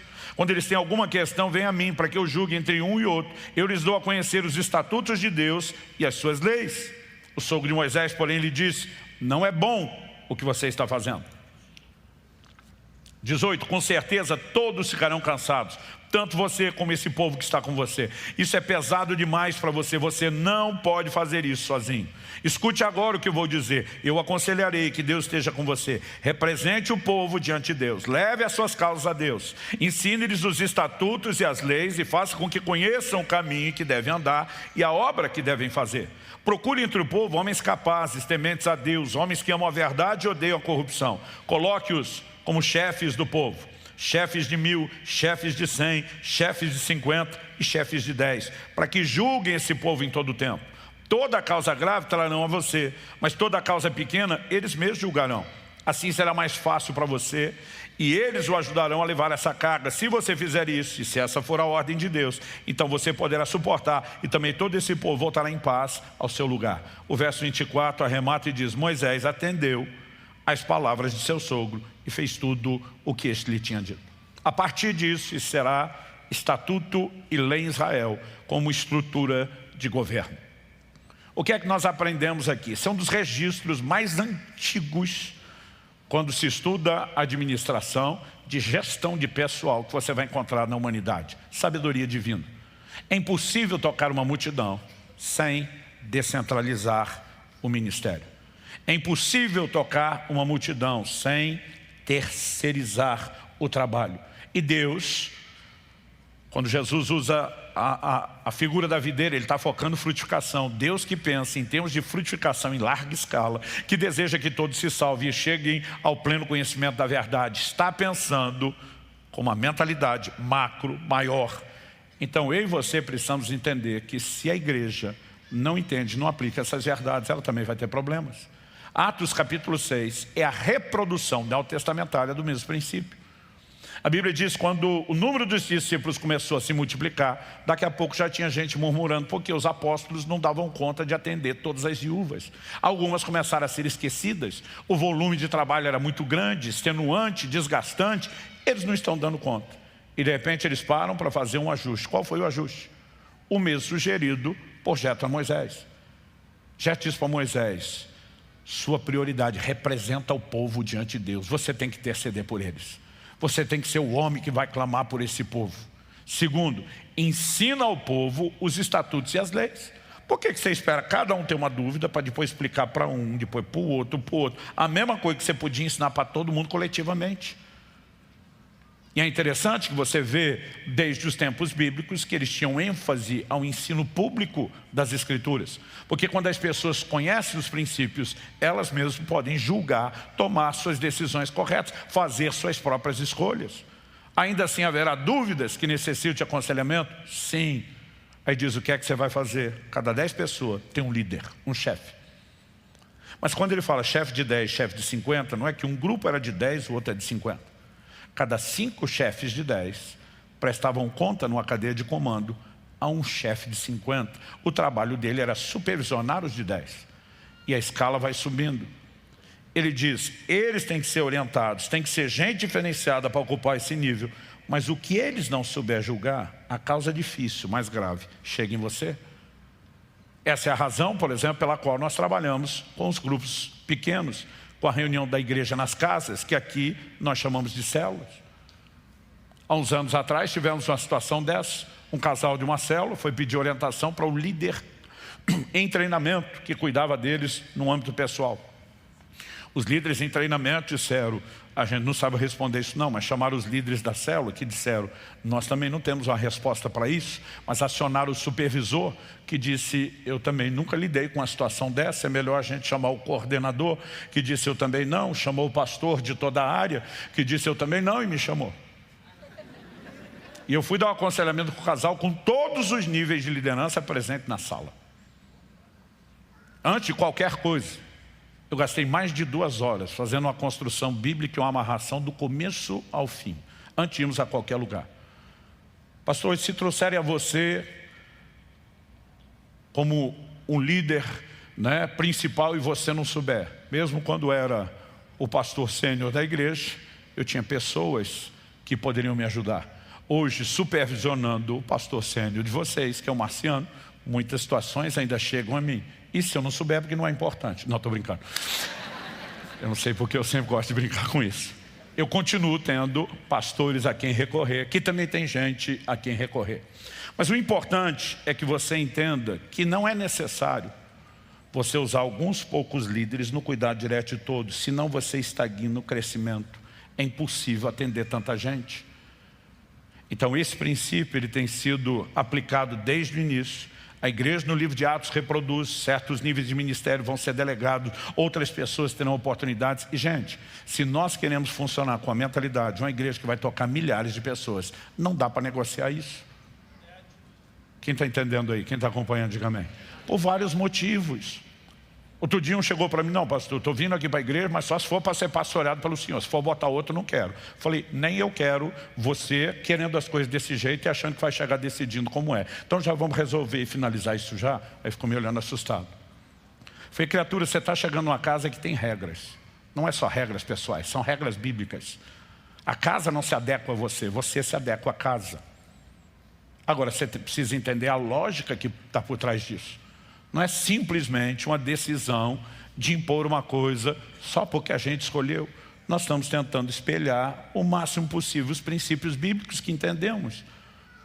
Outro dia um chegou para mim e falou, pastor, fala sério, para que você fica cobrando essa segunda reunião na semana de célula? Nossa vida é corrida, já vou no culto domingo, o senhor me arruma outro culto para eu participar? Eu falei, e quem disse que a segunda reunião tem o mesmo propósito da primeira? Ele, como é que é? Falei, esse é o seu problema. Você já está tomando a decisão que ela não é importante, sem sequer ter entendido por que esse tipo de reunião existe. Falei, quando você vem no domingo, você vem para receber. Seja o ensino da palavra, seja desfrutar a adoração. Vai ter gente servindo você em praticamente todas as áreas. Só não implementamos ainda o nível valet no estacionamento, quem sabe? Embora de vez em quando uns precisam, que não consegue botar lá na vaga e tem que ser socorrido, mas isso tem mais a ver com habilidade do que necessidade. Mas a ideia do domingo é que você venha para receber. Falei, a ideia da reunião da semana é outra. É que você vá com a mentalidade de dar. Ele falou, não estou entendendo. Falei, 1 Coríntios 4, 26 diz, quando vos reunis, então isso se aplica à reunião dos santos. A Bíblia diz, um tem salmo, outro tem doutrina, outro tem revelação, outro tem língua, outro tem interpretação. Tudo seja feito para edificação. Os santos deveriam ter reuniões onde eles não vão apenas receber com a mentalidade egoísta, tudo gira em torno de mim. Mas onde eles vão para uma reunião com a mentalidade altruísta, eu estou indo oferecer, eu estou indo ajudar alguém a crescer. Eu falei, agora isso não pode ser praticado nas reuniões públicas do domingo com milhares de pessoas. Imagina cada um tendo uma oportunidade. Eu até hoje, às vezes ministro em igrejas e reuniões menores, que já dão oportunidade para uns 36 e o culto fica quase que eterno. Você imagina, dá para todo mundo? Agora, se a Bíblia está dizendo que tem que ter uma reunião onde cada um possa participar, e ela não dá nesse modelo, nós temos que achar outra que dê. Porque nós não podemos nos desviar do padrão da Escritura. Então nós temos uma outra reunião menor, onde cada um pode participar, pode usar aquilo que tem, num ambiente menor, com pessoas mais próximas. Ele tem liberdade até para falar uma bobagem, aprender depois, que não era bem do jeito que ele achou, mas tem liberdade para falar. Agora, nenhum dos meus pastores que usa o púlpito tem liberdade para falar uma bobagem no microfone. A sequela será bem diferente de falar uma bobagem numa célula, a repercussão e o trato da minha parte com eles. Agora, nós precisamos entender essa dinâmica. E se nós percebemos, espera aí, lá é o lugar onde eu posso cumprir o propósito de fortalecer outros, e Deus espera isso de cada um de nós, por que não fazer? Por que eu vou cultivar a mentalidade egoísta de só vir desfrutar? Aliás, tem gente indo na célula com a mesma mentalidade. Um outro dia falou para mim, pastor, a célula que eu estou não dá não. O senhor vai ter que arrumar outra para mim. Falei, por quê? Ele falou, meu líder não sabe nada de Bíblia.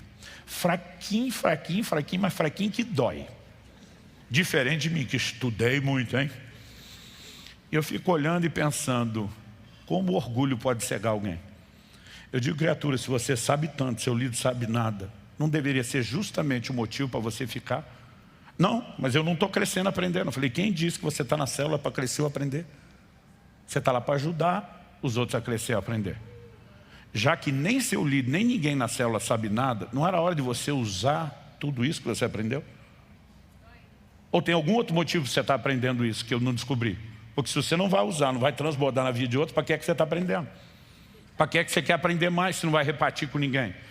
Então no reino de Deus, tudo que nós recebemos, nós celebramos e repartimos. Essa é a dinâmica de viver em comunidade, em família. Você não é um sol e o sistema todo está girando só em torno de você. Você é uma pequena engrenagem de algo muito maior. E as coisas não giram em torno de você, você roda junto em torno de um outro propósito. Quem está entendendo? Então, nós precisamos compreender essas verdades, porque elas estão ligadas à igreja. Descentralização, cadeia de comando, isso é importantíssimo até para a execução do serviço. Mas falando em serviço, Um outro elemento que eu também vejo na ligação entre os ramos diz respeito ao que nós vamos chamar de unidade e interdependência. Não é sadio que você seja meramente dependente de pessoas e nem um pouco sadio que você seja totalmente independente. A palavra correta usada em tempos modernos é interdependência. Nós dependemos uns dos outros e não apenas uns de outros, mas todo mundo de todo mundo.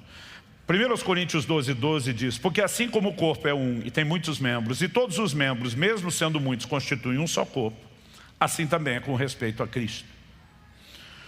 Pois em um só Espírito todos nós somos batizados em um só corpo, quer judeus, quer gregos, quer escravos, quer livres, e a todos nós foi dado beber de um só Espírito. Ser batizado significa ser colocado para dentro de. Então você se tornou parte de um corpo, de algo que é maior do que você. Verso 14 diz: porque também o corpo não é um só membro, mas muitos. De novo, então não diz respeito só a você. Se o pé disser, porque não sou mão, não sou do corpo, nem por isso deixa de ser do corpo. Se o ouvido disser, porque não sou olho, não sou do corpo, nem por isso deixa de ser do corpo. Se todo o corpo fosse olho, onde estaria o ouvido? Se todo ele fosse ouvido, onde estaria o olfato? Mas Deus dispôs os membros. Veja essa frase: Deus dispôs os membros, colocando cada um deles no corpo, como Ele quis. Se todos, porém, fossem um só membro, onde estaria o corpo? O certo é que há muitos membros, mas um só corpo.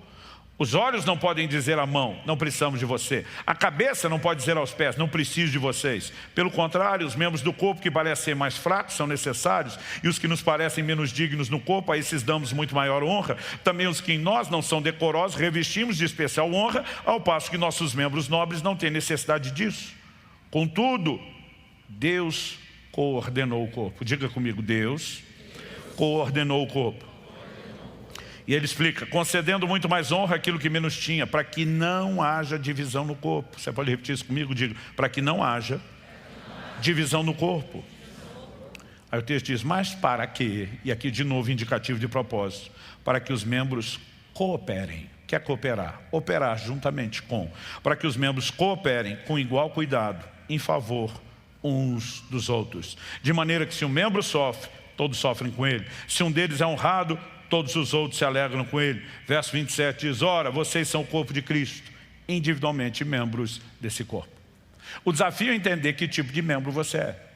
Porque alguns parecem acreditar que são um apêndice no corpo de Cristo. Se for tirado, não faz muita falta. Ou que são a verruga, que nem para decoração dá para dizer que está lá. Nós precisamos entender a funcionalidade. A funcionalidade vai afetar diretamente a nossa prática de serviço. Não adianta eu querer cantar, por mais bonito que eu ache alguém cantar. Se eu cantar, o culto acaba, vocês vão ficar traumatizados por anos. Então não adianta eu me meter numa área que Deus não me chamou. Eu preciso ficar naquilo que se encaixa com a função que Ele me deu. Tente fazer um teste em casa depois. Pega uma tigelinha, enche ela com a sopa daquelas, com o caldo bem ralo. Em vez de colocar na mesa, põe a tigela no chão e descalço, pega a colher com o pé. Por mais que a gente possa ter aqui aquela exceção, porque 99,9% não tem a capacidade de se contorcer e trazer o pé à boca, se houver alguém que tem essa habilidade especial, eu duvido que tenha a coordenação para conseguir botar a sopa na boca e tomar o caldo sem derramá-lo. Isso significa que o pé não presta e não tem função? Não, ele não serve para aquilo. Mas ele serve para outra coisa. Quem está entendendo? Eu me sinto, quando falo da música, o pé tentando levar a colher de sopa na boca.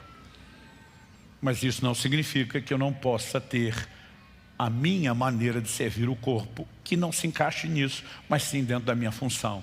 Quem está entendendo? O desafio é compreender o que Deus te chamou. Ah, eu não sou olho, eu não sou ouvido, eu não sou... Alguma coisa você é. Com certeza Deus não te chamou para ser apêndice ou verruga. Então, entendido isso, nós precisamos viver o quê? Em favor uns dos outros.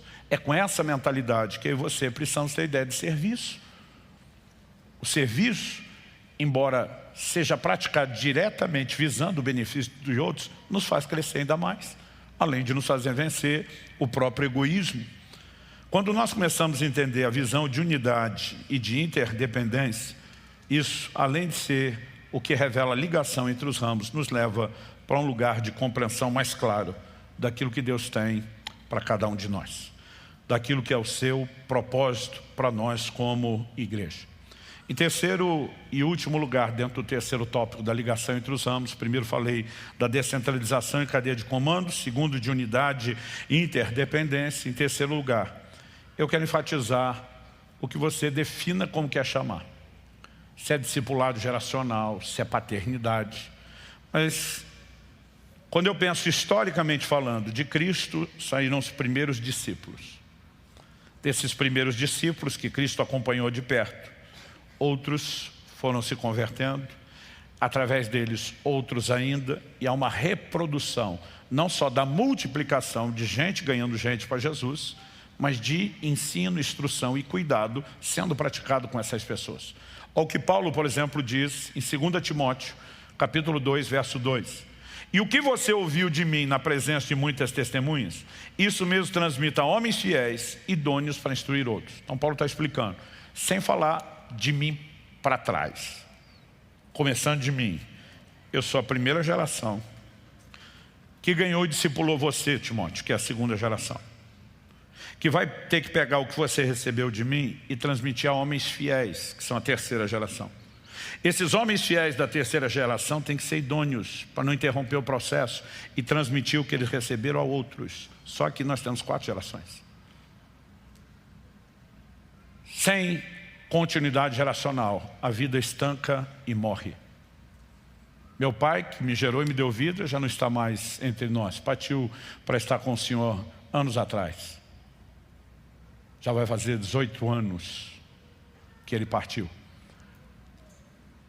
Mas porque ele me gerou, bem como a meus irmãos, o processo experimentado por ele continuou sendo perpetuado. Em algum momento antes da partida dele, ele viu cada um dos filhos gerar outros filhos. Ele não presenciou a alegria que eu estou vivendo e que minha mãe está vivendo de ser bisavó, mas já temos 2 netos, que são 2 bisnetos, porque cada geração continua se multiplicando, a vida segue se propagando na terra. No plano espiritual não é diferente. Discipulado geracional. Eu não fui chamado para cantar, e não adianta me meter nisso. Talvez você não tenha sido chamado para ensinar, e talvez não deva se meter nisso. Mas algo que nenhum de nós pode dizer que não foi chamado para fazer, é evangelizar e cuidar de pessoas. Ainda que talvez você não tenha um ministério de um evangelista, todos temos uma responsabilidade de evangelizar. Ainda que talvez você não foi chamado para ser um pastor, um apacentador de um grupo maior, você no mínimo tem um chamado para exercer paternidade espiritual sobre alguém que você vai levar a Cristo. E esse é o tipo de serviço que todos não só podemos, mas devemos fazer. E é parte da missão da igreja. Eu gosto de um ditado que meu pastor cita sempre, ele diz, ovelha sadia da cria. Quem é responsável pela multiplicação entre o rebanho e o próprio rebanho? Em alguns lugares todo mundo acredita que é o pastor que tem que pregar o evangelho e trazer gente, porque ele quer pago para isso. O povo vira mero espectador. Quem reproduz são as próprias ovelhas. Quem está entendendo? Então nós precisamos viver a simplicidade do evangelho no padrão bíblico. E a nossa mentalidade enquanto pastores é, vamos botar o rebanho para cruzar e procriar. Isso tem que ser estimulado, tem que ser encorajado e praticado de forma intencional. Então nós vamos trabalhar essas verdades. Quando nós começamos a olhar tudo isso, são figuras que o próprio Jesus está apresentando. Repito, ele não chamou a videira, a parreira ou pé de uva que você conhece hoje de fake. Mas ele diz a verdadeira. De onde saiu a ideia de tudo isso? Procede de mim. Isso aí é apenas um paralelo para tentar ajudar vocês a entender verdades que eu estabeleci desde os tempos eternos, antes de existir qualquer árvore. Quem está entendendo, diga amém. Agora, quando entendemos o modelo dele, somos nós que temos que nos adaptar à estrutura dele. Não é a estrutura dele que tem que se adaptar ao nosso estilo de vida. Nós precisamos simplesmente pegar e dizer, esse é o combo, são esses os valores, é isso que nós cremos, é isso que nós vamos praticar. E entender o que, gente? Que na vida comunitária nós vamos ter desafios. Em qualquer nível. Antes de falar de igreja, vamos falar da família. O casamento segue sendo um desafio, por mais apaixonado que o marido e a mulher recém-casados estejam. porque eles vão descobrir diferenças. E num ambiente de diferença, se você não souber administrá-las, você pode perder a conexão. Mas o que eu e você precisamos entender é que na visão bíblica, a conexão vertical com Deus se preserva através do cultivo de conexão horizontal. O próprio ambiente familiar, o apóstolo Pedro diz: maridos, tratem as vossas esposas com honra, como vaso mais frágil. E o motivo que ele dá não é tipo assim: maridão, seja esperto. Não é apenas para você ter um ambiente de qualidade de vida melhor, um pouquinho mais de alegria, menos tensão. Ele diz assim: para que as vossas orações não sejam interrompidas. O que ele está dizendo? Se você desconectar no nível horizontal, vai desconectar no nível vertical. Nós somos chamados para sermos seres relacionais. E a maneira como vivemos relacionamento na dimensão horizontal uns com os outros vai afetar diretamente a vertical, o relacionamento com Deus. Paulo diz: eu quero que os homens orem em todo lugar levantando mãos santas, sem ira nem contenda. O que é a definição de mão santa? Sem ira nem contenda. O que é ira e contenda? Pecados de relacionamento. Ele está dizendo que é uma vida de oração eficaz. Pare de criar treta do seu lado o tempo todo, senão você desconecta aqui de cima. Jesus disse: se você não perdoar o irmão que te ofendeu, o Pai não vai te perdoar. Desconectou na horizontal, desconecta na vertical. Então nós precisamos ter a sabedoria. Não é só de cultivar a tal da inteligência emocional que todo mundo fala, mas de vivermos o modelo de Deus comunitário da forma correta. Durante anos, quando a igreja ainda era menor e essa função me cabia, eu podia exercê-lo. Depois eu fui interrompendo isso no processo de transição. Eu praticamente dei quase todos os cursos, salvo raríssimas exceções, onde alguma coisa possa ter acontecido, que nós antigamente chamávamos de curso de membresia. Hoje a gente chama de DNA Alcance. Quando eu dava esse curso, eu passava horas ensinando sobre o que era igreja. Eu sempre dizia: gente, no final eu vou fazer uma promessa para vocês, importantíssima, mas é algo sério. E eu ficava criando expectativa da promessa. Eu dou minha palavra para vocês. É algo muito sério. E às vezes eu dizia: olha, eu prometo, eu empenho minha palavra. Vou chegar a dizer: em nome de Jesus, eu prometo para vocês que nós vamos falhar com vocês. Todo mundo ficava me olhando: essa era a promessa. Eu falei: essa é a promessa. Porque já que decepção é proporcional à expectativa, nós vamos matar a expectativa na entrada. Nós não somos perfeitos e nunca conseguiremos ser. E quanto mais crescemos, maior é o desafio. Então, nós vamos falhar com você. Espere isso. Porque as pessoas às vezes criam um ambiente que é uma fantasia. Ele não cabe no ambiente de trabalho, não cabe no ambiente familiar, não cabe em ambiente nenhum. Mas ele traz para a igreja um nível de exigência altíssimo. A decepção será proporcional à expectativa. Numa época em que a comunicação era ainda mais por e-mail do que por WhatsApp ou outros formatos, eu me lembro, anos atrás, um irmão da igreja mandou um e-mail, falou: o senhor é um homem de palavra, prometeu decepcionar a gente e cumpriu. Eu falei: nunca prometi decepcionar, respondi para ele, prometi falhar. Ele disse: qual a diferença? Eu falei: a diferença era justamente para você não decepcionar quando eu cumprisse a promessa de falhar. Você só decepcionou porque não acreditou na minha promessa. Se tivesse levado minha promessa a sério, não estava decepcionado agora. Eu lembro que ele manda um kkk e pergunta: o senhor já pensou em ser advogado? Eu falei: não, mas o que eu andei pensando aqui é que eu queria lavar os seus pés, arrumar essa situação, pedir perdão a você.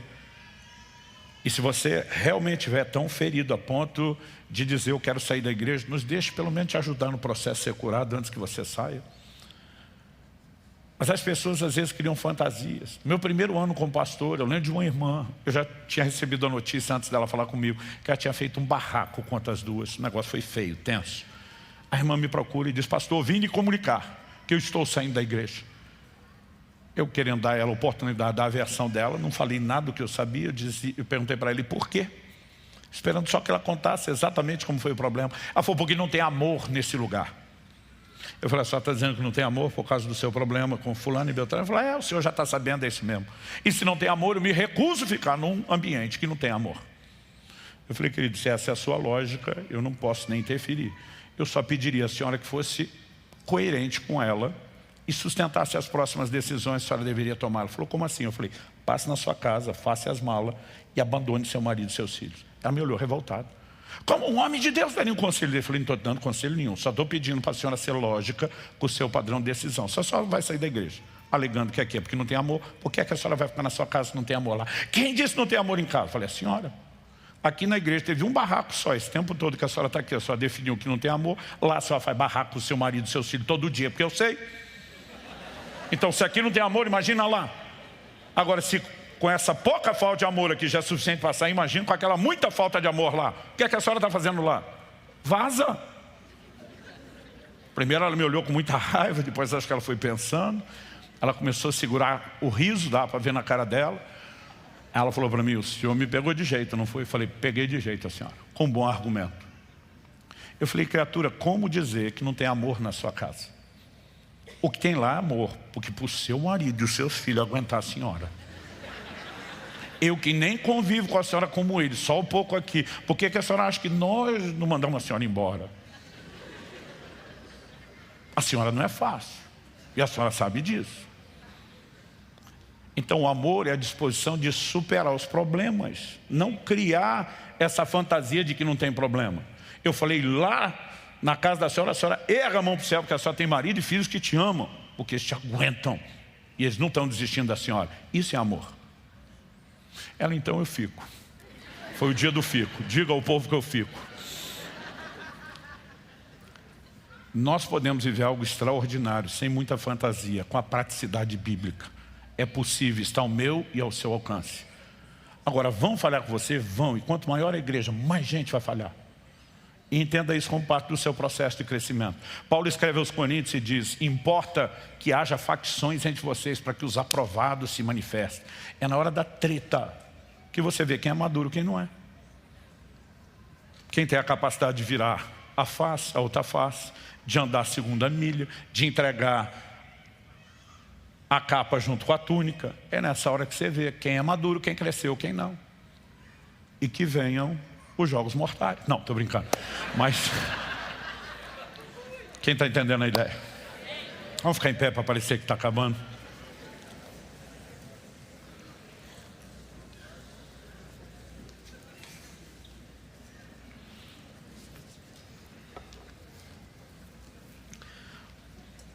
Jesus usou várias vezes a expressão no texto que nós lemos de permanecer em Cristo. Durante muito tempo eu pensava: permanecer em Cristo é só ficar firme e não desviar. É só ficar conectado a Ele. Mas se Jesus está falando da videira como uma extensão de quem Ele é, e há uma ligação entre os ramos, e não é todo o ramo que está diretamente conectado a Cristo, e você precisamos entender que parte, não todo, mas parte do conceito de permanecer em Cristo significa permanecer na videira, permanecer no corpo. Eu aprendi desde cedo que uma brasa fora do braseiro, ela apaga.